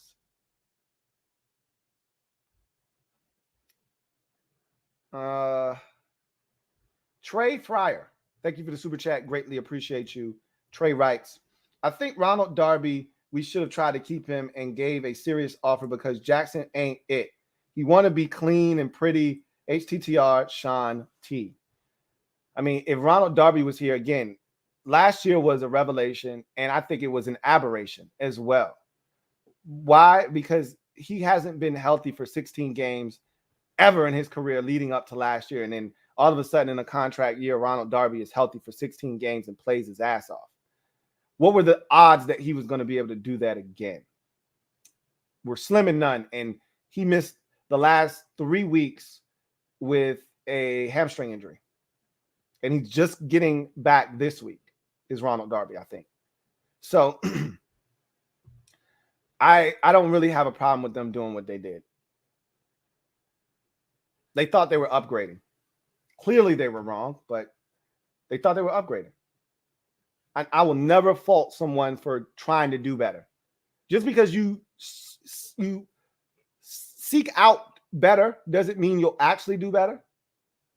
But the fact that they sought it out, I can't be mad at that. What would be worse is if we didn't, if we just were content with just what we had. Oh, he had a great year last year. Let's bring him back despite what history tells us. History tells us Ronald Darby isn't going to stay healthy. So we can sit here and have revisionist history, but I wanted Darby back. But I was like, it needs to be for the right number. They obviously didn't want to pay Darby, $10 million per year, which is what the Broncos paid him. And I wanted it to be for the right price because I know you got to build in the fact that this dude's going to get hurt. And he did already for the Broncos. They looked at William Jackson III and said, he's been durable. He's been good. He's been consistent. We like him and we think he's going to upgrade our secondary. Well, so far they've been wrong. It happens. Charles Jackson, thank you for the super chat. Greatly appreciate you. Thank you for the super chat, Charles Jackson. Charles Jackson, double up, thank you for doubling up, Charles. Greatly appreciate you. Who writes, Washington acts like they're better than like they're the better team in these situations. No urgency.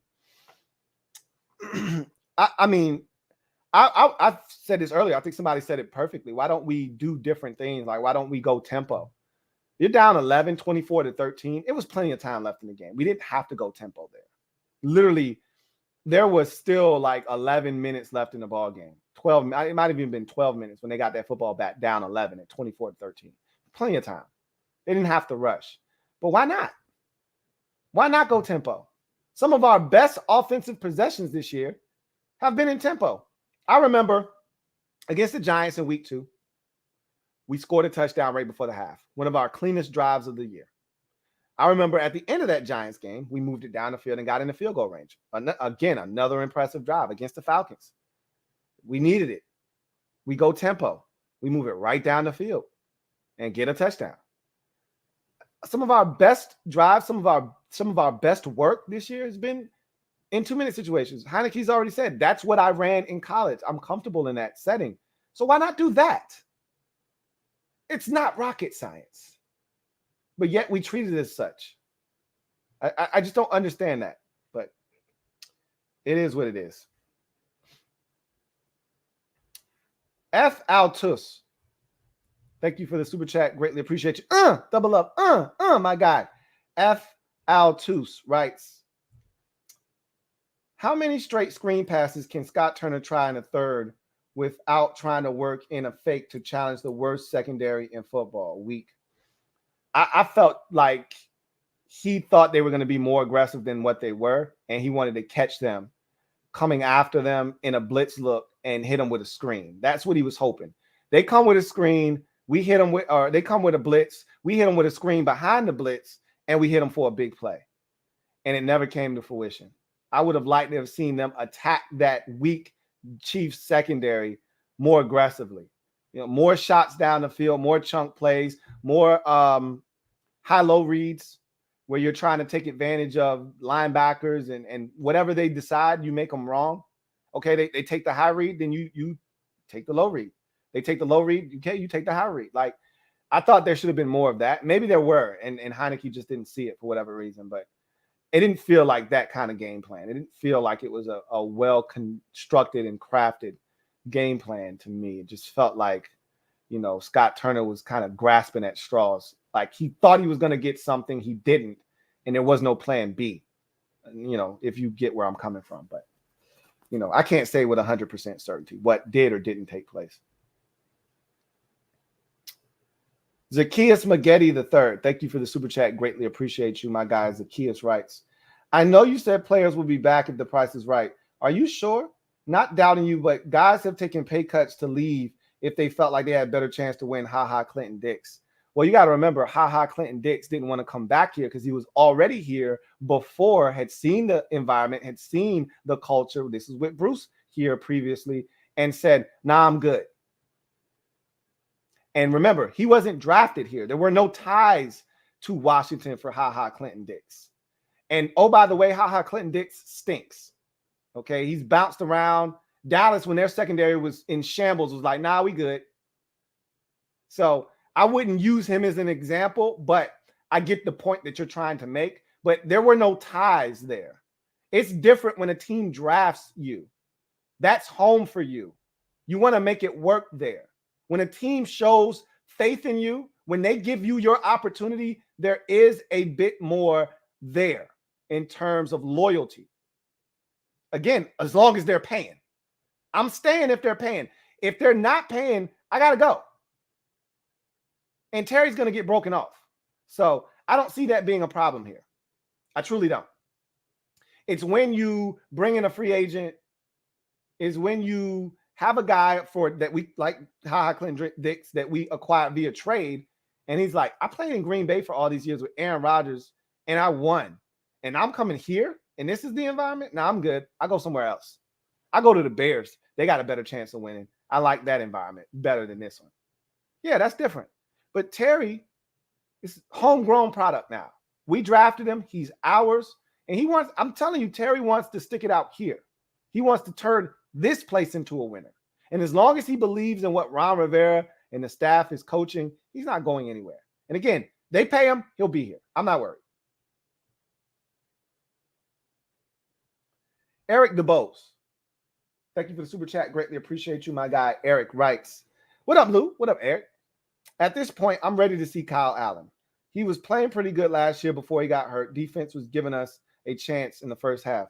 It's not like Taylor Heineke turned it over. He didn't turn it over till late. Gibby had a turnover, but Heineke didn't turn over. He did what they asked him to do. Take what they're giving you, check it down, all that good stuff. Again, he might have missed some throws like he did last week or missed some opportunities, didn't see some things. I like I said already, I'm not opposed to Kyle Allen getting an opportunity. I'm not clamoring for it. I'm not going to get my pitchfork and my torch and off with Heineke's head. In comes Allen. That's not what I'm doing. I'm not beating the table for Kyle Allen, but if they say, you know what, we think at this point right now where we're at, Kyle Allen, gives us a better chance, okay, let's roll with it. But if they said, nah, we're going to keep rolling with Heineke, I'm with it too. I don't have a problem with it.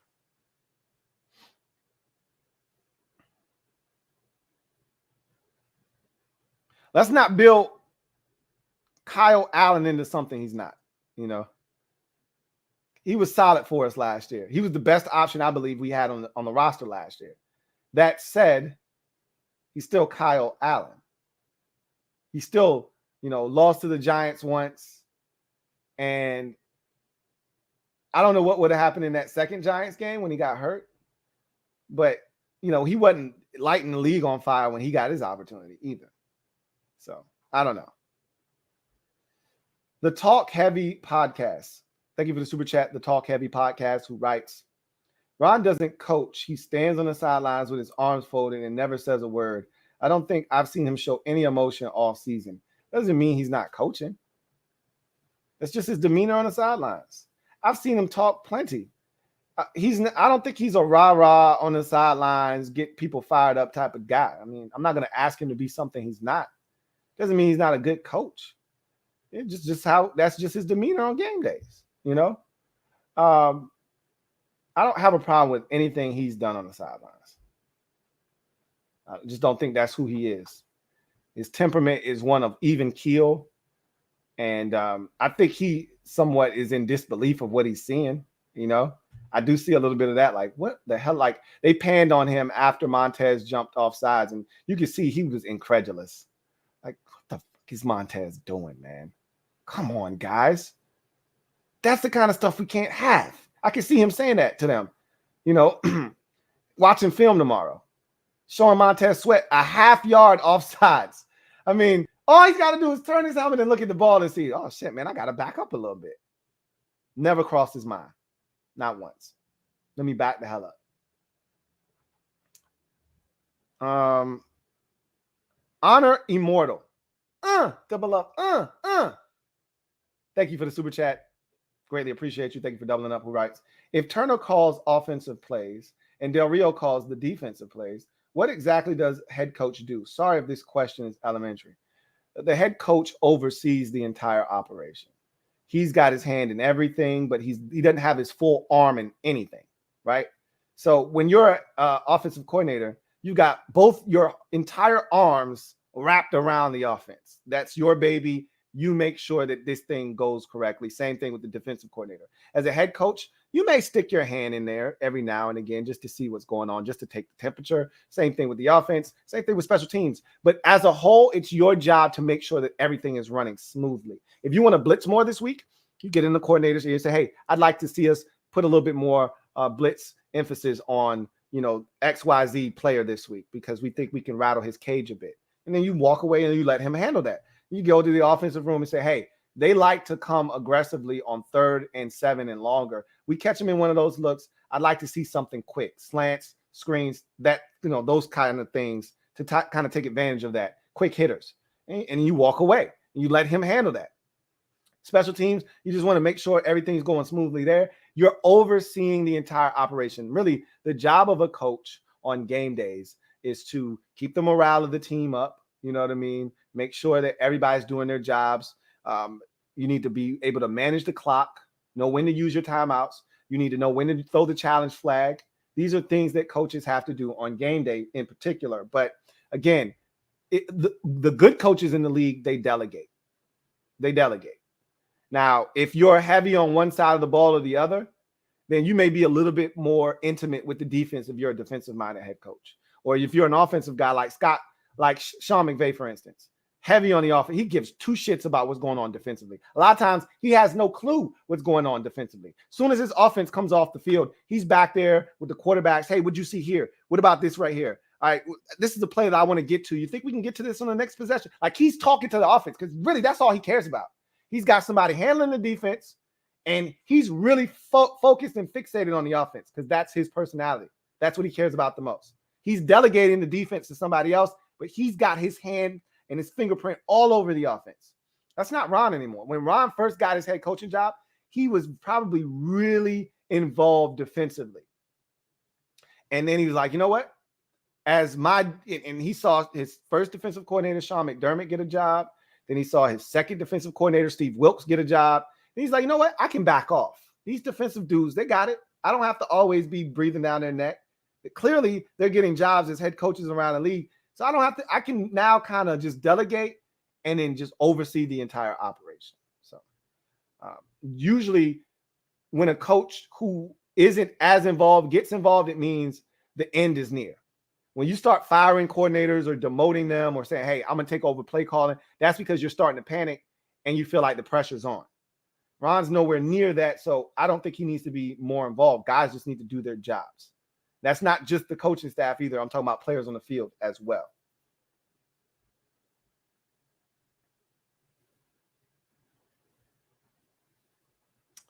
All right. Super chat here from Fat American. Thank you for the super chat. Greatly appreciate you. Fat American writes, put me in at wide receiver against these DBs. 16 receptions, 248 yards, and 3 touchdowns. Okay. J-Mart, thank you for the super chat. Greatly appreciate you. Thank you for being a member of the MOBB. My guy J-Mart writes, the only thing I'm looking forward to is the new name. The season is over. The foundation is getting tested. Will it fall because of poor play? MTF. I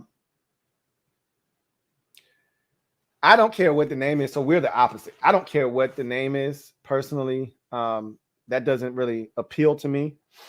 I think I know what the name's going to be, but again, doesn't move the needle for me whatsoever. I'm more concerned with what you said after the name, which is the foundation is getting tested. And it is. I really truly believe that the foundation of what Ron is trying to build is being tested right now. How we come out on the other side of this is going to be, I think, instrumental in Ron's success or failure moving forward. To me, this season was not what Ron thought it was going to be. I don't think Ron was ever thinking this was an 11, 12 win team. I think Ron, though, thought this was at worst a 7, 8, maybe even a 9 win team. If things went the way that he thought, with the defense playing well, with Fitzpatrick offering up that veteran leadership at the quarterback position, with all the weapons they added in the offseason, this is an 8, 9, maybe even 10 win ball club. And they're going to compete for the NFC East crown with Dallas. That's not happening, obviously. And he's realizing that now. And I think the bad press, all the shit off the field. I talked about this week. It's starting to weigh on Ron. Ron even acknowledged that, yeah, it's hard to move forward when the past keeps dragging you back. It's hard to move forward. And you know what? I knew what I was signing up for, but I thought I knew what I was signing up for. I'm not quite sure if I really, truly knew what I was signing up for. And so, yeah, the foundation is being rocked right now. Not just on the field, but off it as well. It's being rocked. How does Ron and his staff, how do they overcome this adversity? Because again, adversity to me is a true test of not just a person's character, but in this case, an organization's character. Adversity is going to continue to really rock this organization because Daniel Snyder's the owner, and that's probably not going to change. But can Ron be comfortable in uncomfortable situations and help this team, no matter what, continue to fight, play hard, and continue to play smart football in the face of adversity? We're going to find out this year. It's going to be rough this year. It's going to be rough. And if they absolutely sink, and this is a 3 or 4 win team, that's not good for Ron. Even though you need a quarterback, you don't want to acquire the quarterback because you had a 4-12 season or 4-13 season in your second year. Not after you went 7-9 the first year. You just took some monumental steps backwards. We had the 32nd worst. So the worst quarterback situation in football last year. The absolute worst. It's better this year, and your team is worse. The most important position in football, and you got exponentially better because you couldn't have gotten any worse, and yet your team went back 3 games? That's a problem.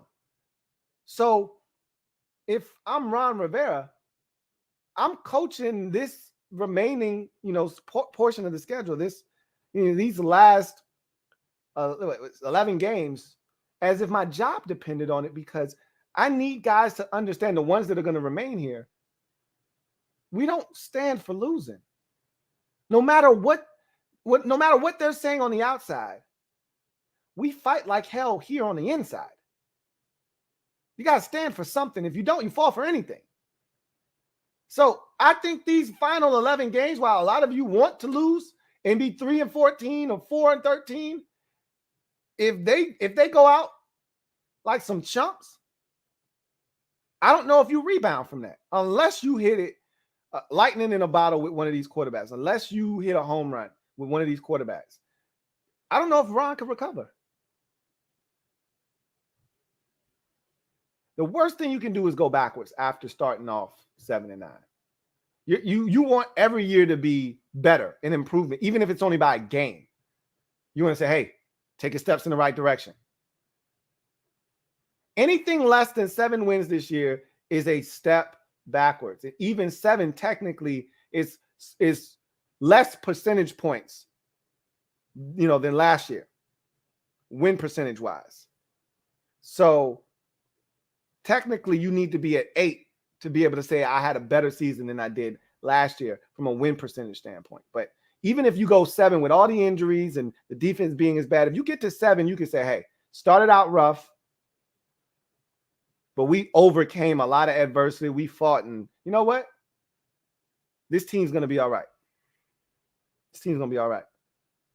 But if you go 4-13, you go 3-14, I don't know. I don't know how you rebound from that. We'll see. Michael White, thank you for the super chat. Greatly appreciate you. My guy, Michael White, writes, got a franchise quarterback in a rebuild. If you miss one offseason, it puts you back 2 more at least.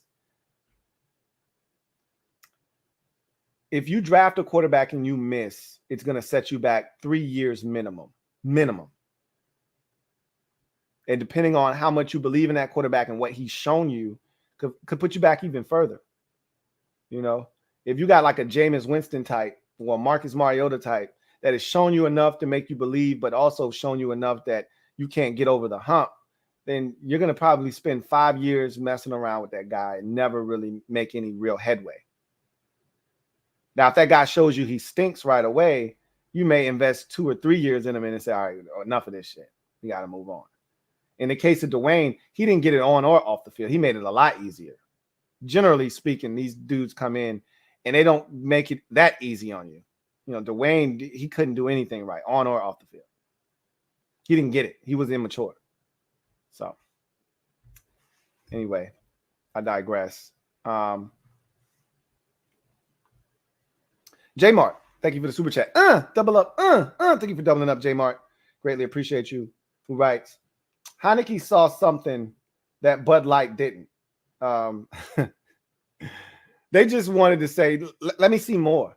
I don't want to jump on this guy, give him something, and he turns out to be a dud. And that I said the same thing. Heineken was not wrong in doing what they did. They made a calculated decision, and I would have done the same thing. This guy's won, 2 games? He didn't win a playoff game. He won 2 regular season games. And I'm supposed to break him off with a deal after that? Now, could it have been a good marketing deal for them? Absolutely, the name itself. But I would have done the same thing Heineken had done. And it was I wanted Heineke to win. So I wanted him to get the Heineken deal. He got the Bud Light deal. Whatever. I just wanted the man to get his bread up. Ride this thing as long as you can, because you don't know how long it's going to last. And obviously, I don't think it's it's going to go for much longer. So he got what he could out of it. He had his own clothing line, and milk this shit, man. Get your bread. Get it while it's there to be got. But Heineken said, look, we know better. First of all, companies really don't want to spend money if they don't have to. Whether you got Taylor Heineke and promote your beer or not, people are going to go to the store. If they like Heineken or they can afford Heineken and they really don't, they're going to go and pick up the green bottle. They don't need LeBron James. People are going to buy beer regardless. It's one of the reasons why you don't see a lot of athletes or celebrities having to promote beer. People are going to drink beer regardless. I mean, the beer is the promotion. You just want to remind people, hey, you go in the store, pick up this kind of beer, not that kind of beer. But people are going to buy beer.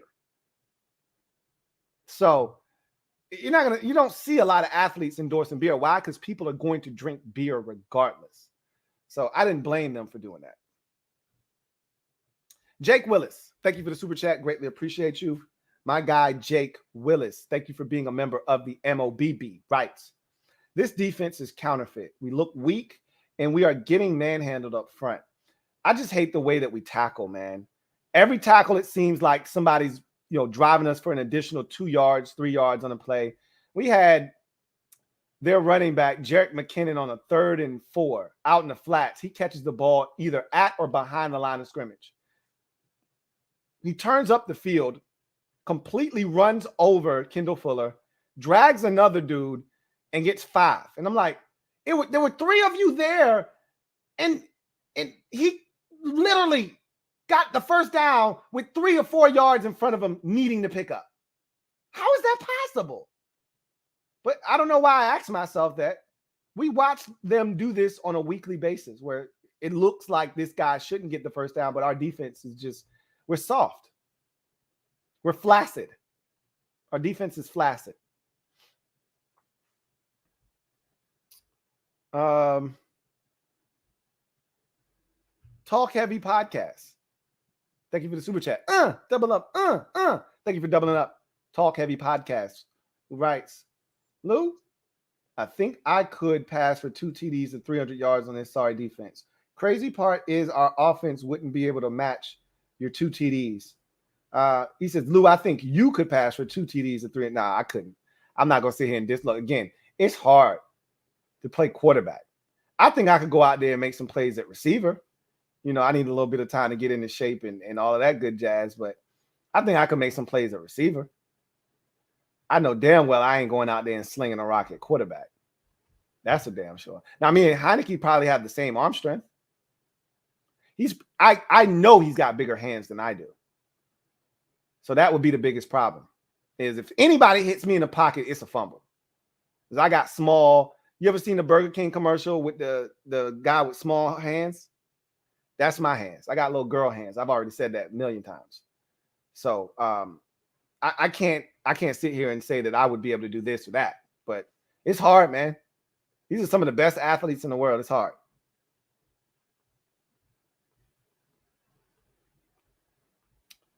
Let's see. Michael White, thank you for the super chat. Greatly appreciate you. Michael White writes, meant without. I guess you're talking about your last comment. I probably knew what you meant.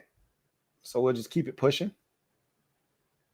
And go to the next comment, who is also from Michael White, excuse me. Thank you for the super chat. Greatly appreciate you. Michael writes, I liked Kyle Smith. We all did. I don't know of one person that wanted Kyle Smith gone.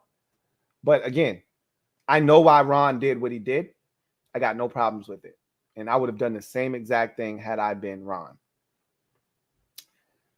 Kevin the PRF. Thank you for the super chat. Greatly appreciate you. Kevin the PRF. Thank you for being a member of the MOBB. Writes, I hear your recruiting theme of not liking next year's QB crop. So which one is Justin Herbert so I can start scouting? I don't know. That's the thing. One of these dudes could turn out to be Justin Herbert. One of these dudes could turn out to be, Joe Burrow, for all I know, or Baker Mayfield even. But I don't know. It's hard to have a guy not be super successful in college and then think he's going to somehow turn it on when the competition is even better at the pro game. You're looking for consistency throughout. And I haven't seen it with any of these quarterbacks, honestly speaking, So it again, with Malik Willis, you got to take it with a grain of salt. He's playing at Liberty. He's not playing at Clemson, or he's not playing at Florida. He's not playing at Oklahoma State. Like, he's not playing high-level Power 5 competition. He's not playing against future NFL players. He may see one guy on his schedule that will play in the NFL, one. And so, it's not going to be many guys he's playing against on the schedule. Maybe a handful of guys.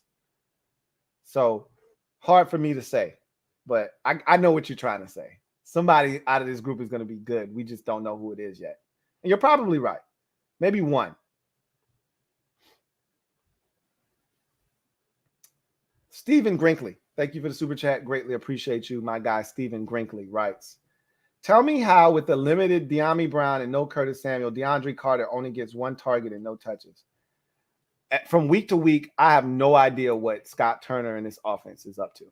That's the thing that really, irks my nerves, is that there's no consistency with what we do.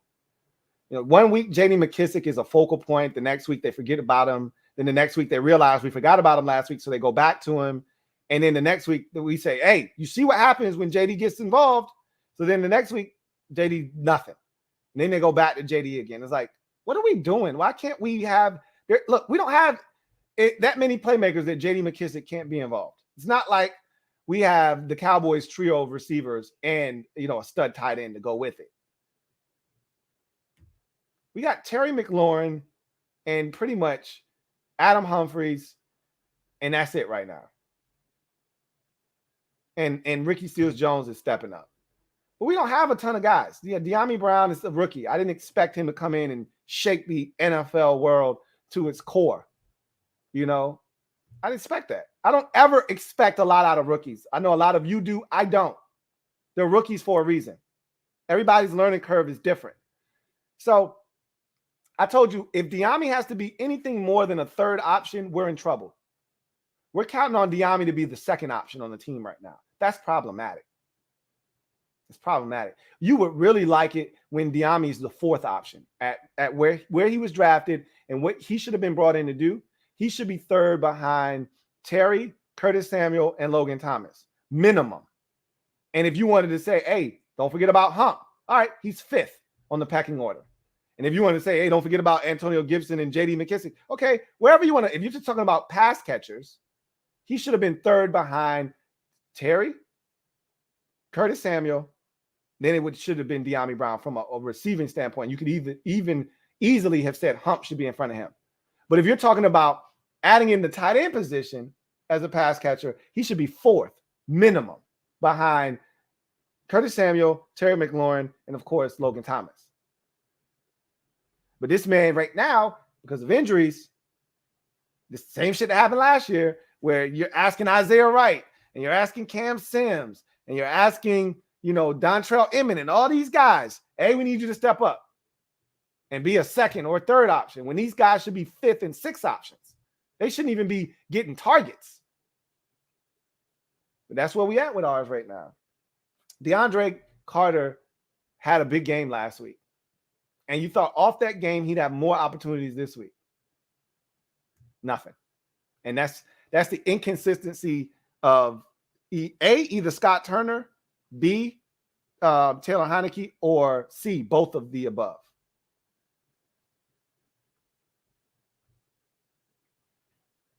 I'm with you. I don't understand how you could be that decimated by injury and DeAndre Carter doesn't even get a jet sweep.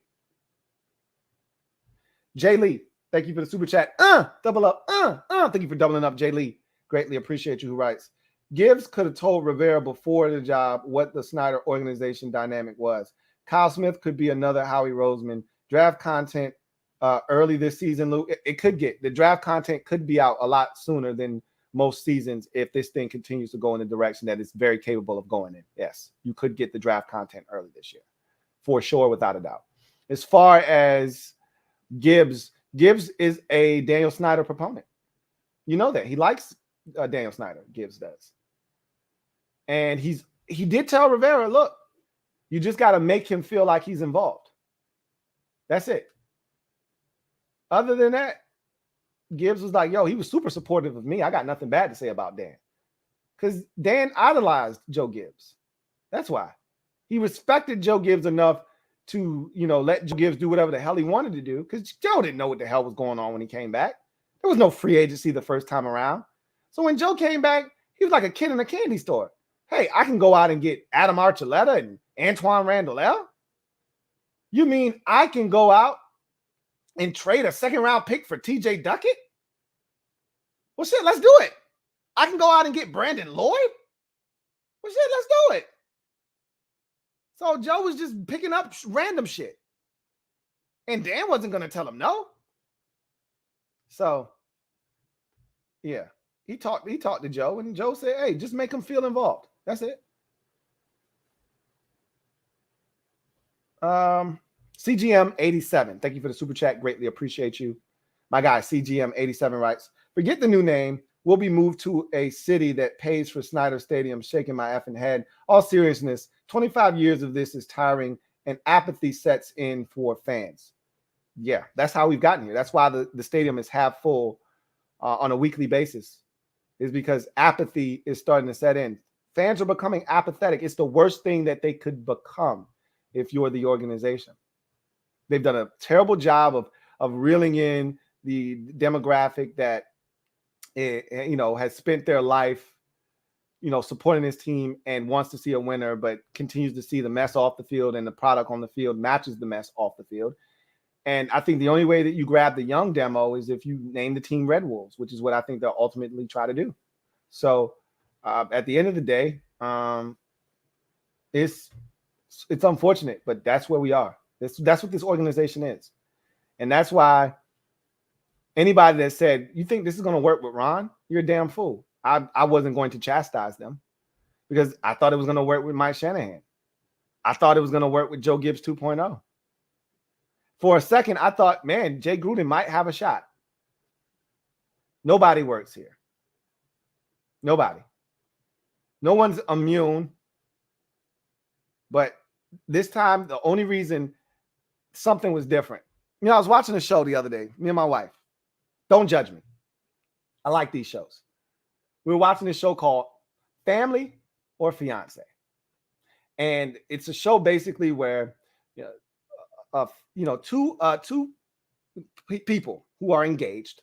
So a couple who's engaged comes on this show, and it's almost like a therapy session where they bring their two families together. A lot of times their families have never even met, or you've only heard the bad things that this person said about the other person or their family, but they've never actually met. So there's all these misconceptions about this, that, and the third, and you bring everybody together in one house for a weekend to try to iron out all these issues, to figure out whether we can merge these two families together successfully and get married. Am I going to choose my family, or am I going to choose my fiance?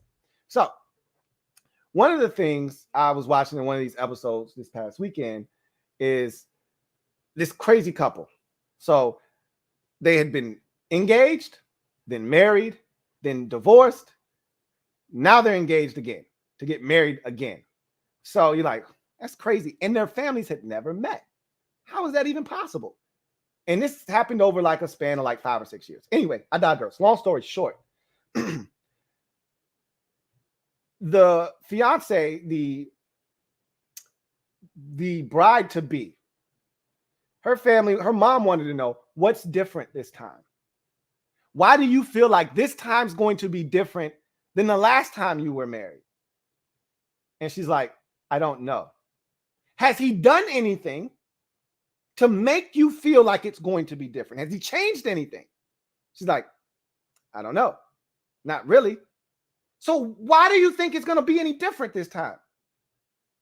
And she's kind of just sitting there looking. And then her best friend says, now, let me just, if you were sitting in my seat and I just said what you just said, what would you say to me? She said, I'd say you were a damn fool. She said, I don't need to say anything else. And so I said all of that to say this. What has happened different here? The only reason that I don't feel the same exact way as that best friend felt, saying to her friend, if I was sitting where you were sitting, what would you say? And he's like, you're a damn fool for thinking it's going to be different. When you've seen Gibbs 2.0, you've seen Mike Shanahan, you've seen Jay Gruden, you've seen Jim Zorn. You've seen all of the coaches in the coaching cemetery that have left this organization. Nobody comes. They call Washington, in case you haven't heard the running joke, they call Washington the reverse car wash. You go in clean, you come out dirty. If you're a coach, you go in clean, you come out dirty. Why is it going to be any different this time? And the only thing I've told myself is that there's no Vinny Serrato / Bruce Allen this time. There's always been a Vinny Serrato or Bruce Allen. There's always been that one guy in the organization as a buffer that has prevented the coach from having the kind of say-so and power that it needed to succeed. Now, the common denominator is still there in Daniel Snyder, right? But at least there's no Bruce or Vinny here this time. That's why I've convinced myself there's a chance. So you're telling me there's a chance. That's why. Am I wrong? I might be wrong. Am I right? I don't know. As somebody said earlier, the foundation is being tested right now. It's being rocked. In boxing, they call this moment right here the moment of truth. When you get hit, your equilibrium is off. And your legs are saying, bro, we need to go down. This is the moment of truth. Can you hold on? Can you get through the cobwebs? Can you get to where your legs are stable enough to function on their own and not go down? Can you survive the moment of truth? That's where we are right now with Ron Rivera this season. You know what it is. When we lost last week, you knew what was on the horizon. This is the moment of truth. Let's see what this team does. Let's see what Ron Rivera and his coaching staff does.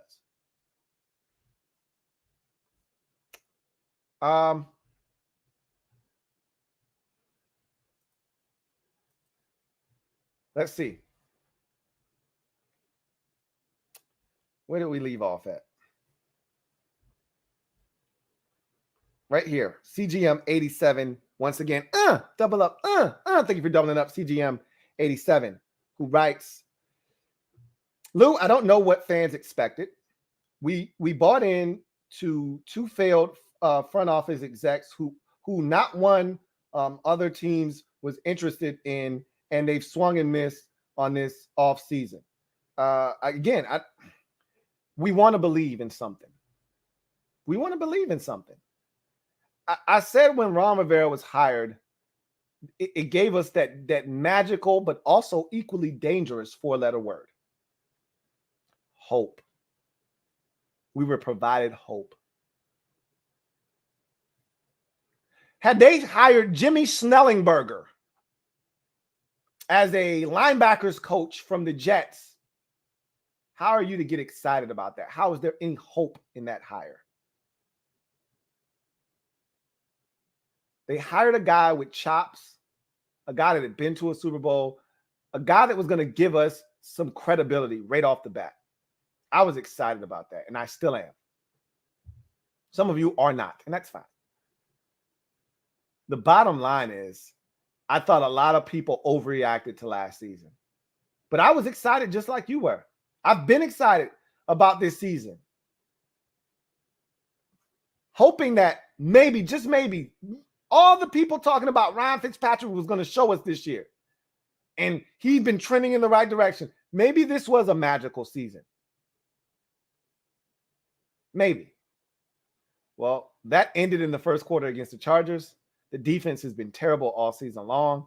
The offseason issues continue to crop up. Injuries have now become a problem. And we're back to square one. We're pretty much at where we were when Ron took the job. And you never want to go backwards. So that's the problem Ron faces now, is how does he get his team to respond? They look lifeless right now. Not the defense doesn't. The defense fought today. The offense looks lifeless. Got to get his team to fight. And all of them have to come to the table. Offense, defense, and special teams at the same time. Can't be, well, offense will have a turn this week. Defense, you take the week off. See you next week, defense. Defense is here. Forcing turnovers. Offense, you're good. You don't need to show up this week.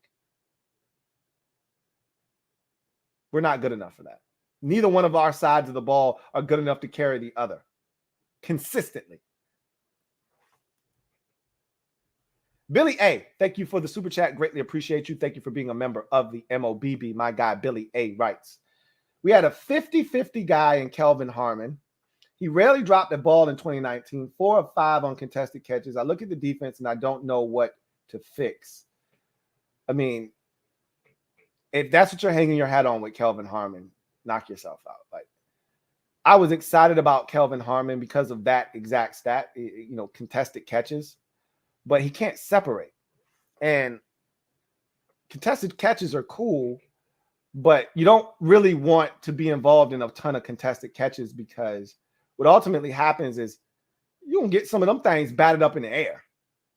If a corner's draped all over you and you go up for the ball, he's going to tip that shit once or twice. And there's going to be a safety or somebody lurking around. That's just going to go right into their hands. You don't want guys that have to constantly catch contested balls. Now, you want guys that can come down with them, but Kelvin Harmon's solid. He's not a dog.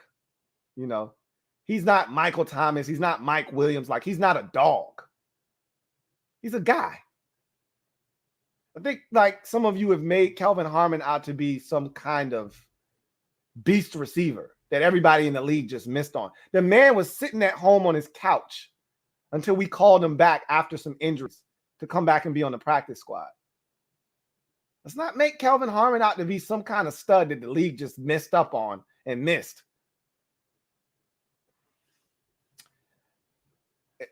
The defense, to your point, it's hard to know exactly where to start in terms of fixing it.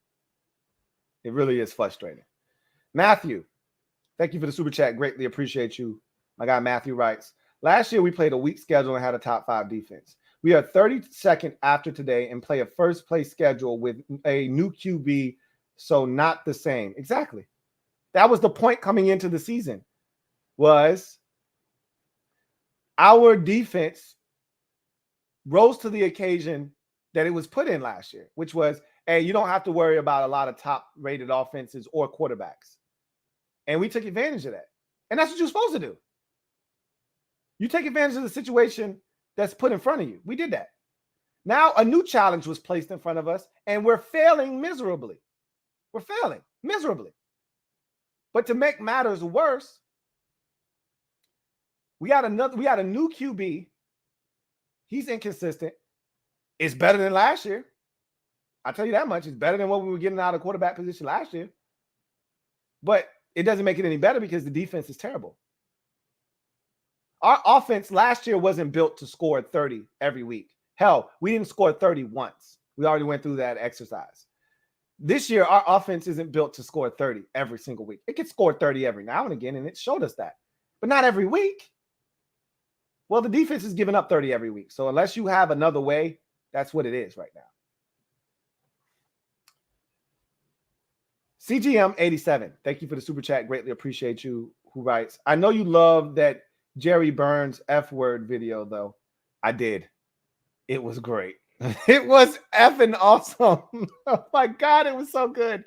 I enjoyed that. It made me laugh, and it was hysterical, and I know where he's coming from. You can't do that, anymore. But my God, was that good stuff. Oh man, that was funny. I forgot who sent it to me, but it was awesome stuff. Chauncey Davis, thank you for the super chat. Greatly appreciate you. My guy Chauncey Davis, the OG, writes, Lou, Chauncey, did Ron ever coach any teams as young as this one at Carolina? I know these guys are paid, but I raised 5. These young people today, good luck. Yeah, when he first got to Carolina, he got rid of a lot of the veterans, and it was a young team. It was young Luke Kuechly, a young Thomas Davis, rookie Cam Newton. Steve Smith had been there for a while. He was one of the veterans, but it was a really young nucleus of players that they pretty much, built up.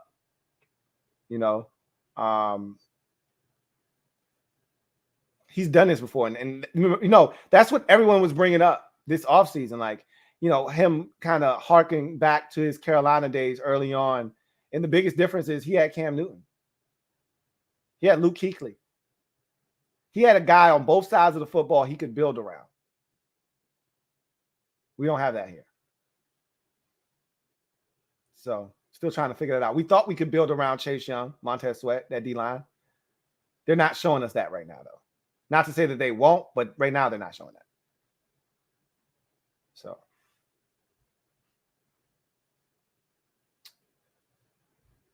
Billy A. Thank you for the super chat. Greatly appreciate you. Double up. Thank you for doubling up, Billy A.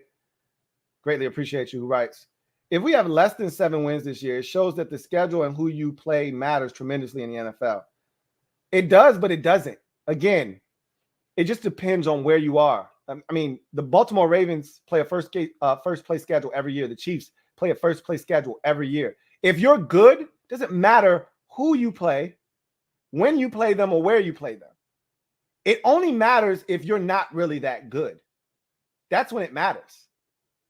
If you're a mediocre team and you overachieved playing a last place schedule the year previous, and now you step up to the big leagues and you're really not sure if you're ready or not, it could be a bit of a wake-up call, and that's what happened to us.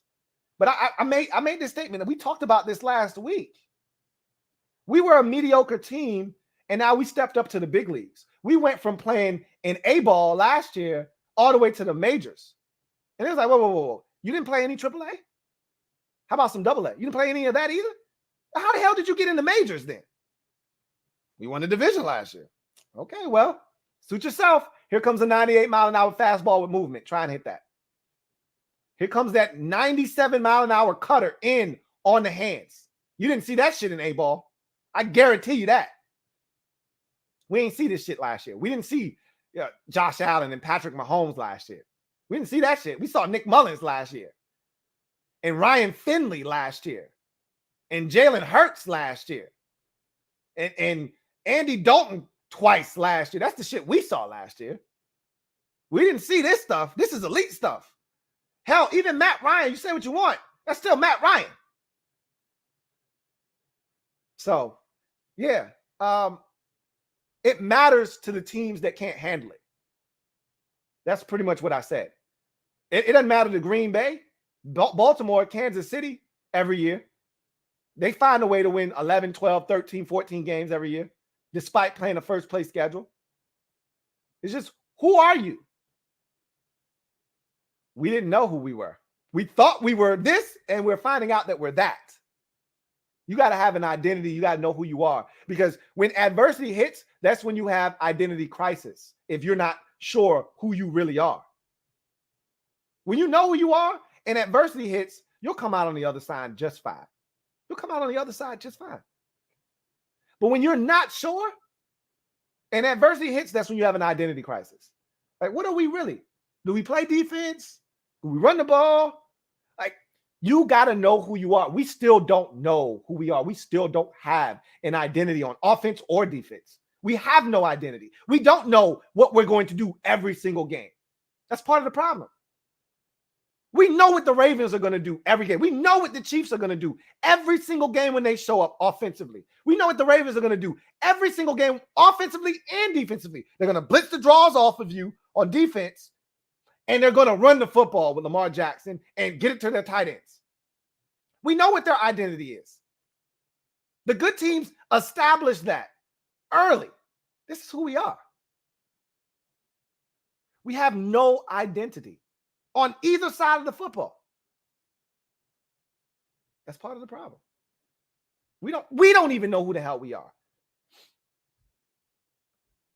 Irish, thank you for the super chat. Greatly appreciate you. And thank you for being a member of the MOBB, who writes, I don't see a 3 or 4 win team right now. Neither do I. They will end up around 8 wins. I don't know if they'll get to 8, but we're in the same boat. He says, like I thought going into the season. We're in the toughest part of our schedule right now, and and there are positives each week. This is the toughest portion of our schedule. Unfortunately, here's what can happen when you get the toughest part of your schedule early. It can demean you. Guys can get down, and by the time that you've gotten through the storm, you weren't able to weather it, and now, even though you're out of the storm, your guys are no better off because of it. They're actually worse off now, and they're not dialed in like they were earlier in the season. That's the fear, is that after this storm is over, you're 2-6 after the Buccaneers game going into week 10. And now the schedule starts to lighten up. It's Carolina and it's Seattle, and they're probably going to stink at that point. And then you get the division games. But by that time, you're 2-6. Shit might be over by then. So that's where the problem lies. But I, like you, still think this is a 6-7 win team. Probably I've said 7. Was the baseline. I'm going to stick with that, but I've moved that number down to 6. But I still think it's somewhere in there. 7, 6, 7, 8. I don't think they can get to 9 or 10 at this point. Delaney O. Miller, thank you for the super chat. Greatly appreciate you. Who writes, if Chase over pursues the quarterback one more time, I'm going to scream. He allowed 2 easy first downs on 3rd and 5, which easily allowed Mahomes to step up off tackle. Again, this is the same problems we've been talking about all season long with Chase Young. He got better at it 2 weeks ago against the Falcons, and then was even better last week against the Saints.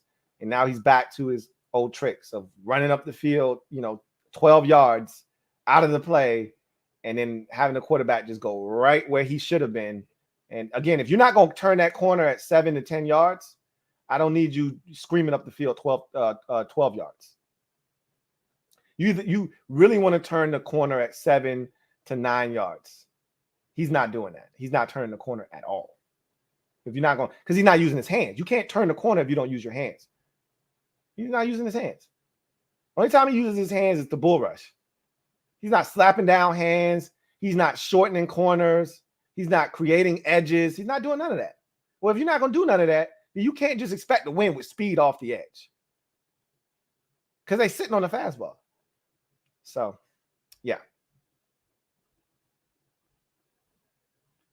Got a super chat here from Beloved Rain 44. Thank you for the super chat. Greatly appreciate you, Beloved Rain 44, who writes, let me ask you something. Do you feel that if this organization would have been fully under Shanahan's leadership, we would have been in a better place? Of course. Robert Griffin III would still be here if he would have just shut up and played and listened to what the Shanahan said. He'd still be playing here, and he'd probably be playing some good football. They had a scheme devised around his skill set. He could have been Lamar Jackson. Even though he's not as dynamic as Lamar Jackson, he could have been Lamar Jackson. Like, don't tell me Robert Griffin III couldn't do it. He did it in his rookie season. They simplified things. They made it easy. But he made some throws in that season, man. Some confident throws that year in 2012. Like, I may sit here and shit on him because I don't like the individual that he is. But the guy had talent. He had talent. And if he would have allowed that talent to be cultivated, we could have had something. And you're damn right, Shanahan was going to lead this team to somewhere big. And even if he couldn't get us all the way there, he was going to turn it over to his son, Kyle, and we would have been. Alfred Morris has the career rushing record for a single season for this team. That's not by accident. Alfred Morris was never a dynamic back. We loved him here. Wake up, wake up, wake up. It's Alfred Morris. We loved AM. He was never dynamic. And after he left here, he never sniffed 1,000 yards rushing. You know why? Because he wasn't with the damn Shanahans. That's why.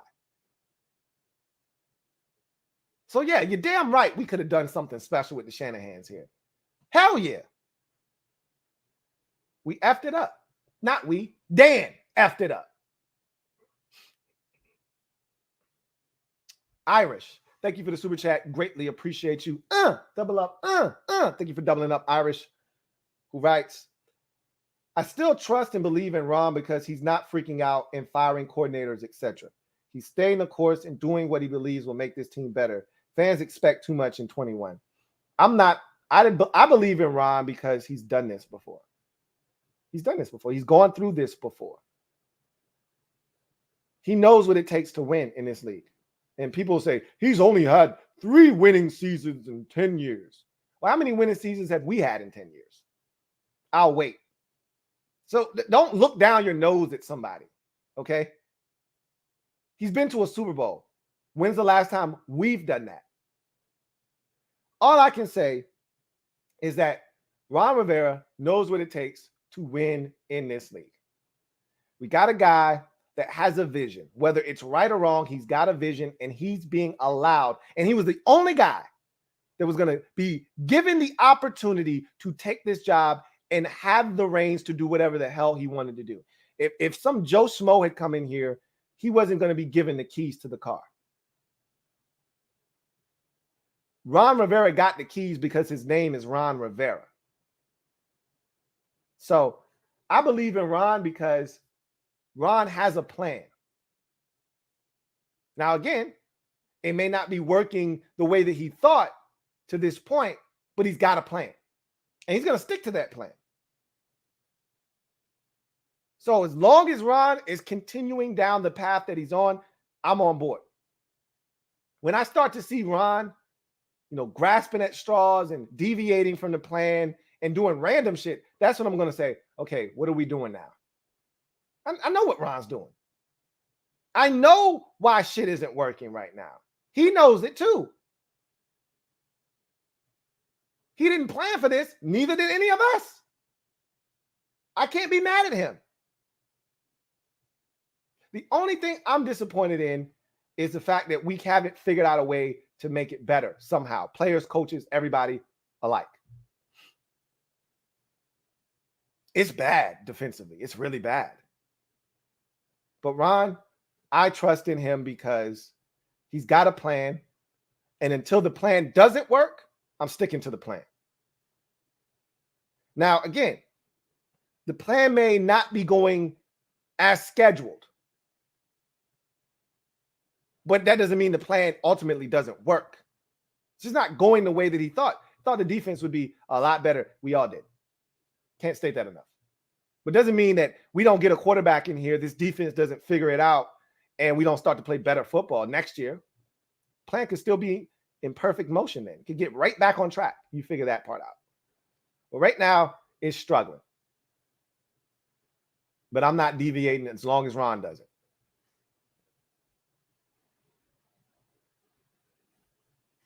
J Mart, thank you for the super chat. Greatly appreciate you. My guy J Mart writes, Lou, what's so alarming is the loss of fight in this team. The inability to come up and make a tackle or block is so frustrating. Will they implode? That's some of the frustrating parts about what I'm watching. Last year, I never questioned the heart of this team, no matter what situation we were in. I got zero confidence in this team's ability to fight once they're down. Zero. Despite what Heineke did against the Giants and did against the Falcons, I had zero confidence that once we get down, we're going to be able to rally and come back. Zero. I didn't feel that way against Buffalo. I didn't feel that way against the Saints. And I didn't feel that. Once we got down 17-13, I said, if we don't score in this next possession, it's over. I would have never uttered those words last year. Never. Not in a game that was 4 points that we've been leading for most of the game. Nah, you wouldn't have got that out of me. But that's how I feel about this team. And it is because of the little things. It is because Montez Sweat is offsides on 3rd and 10. And that gives the Chiefs a new lease on life. It is because on 3rd and 4, we can't tackle a 3rd-string running back out of the backfield. It is because on 3rd and 7, a guy catches the football 5 yards short of the sticks, and one of our corners just stand there and watches him before pushing him out of bounds 2 yards past the first down. It is because of stuff like that. It is. I don't know if we'll implode or not. I just know it's not pretty to watch.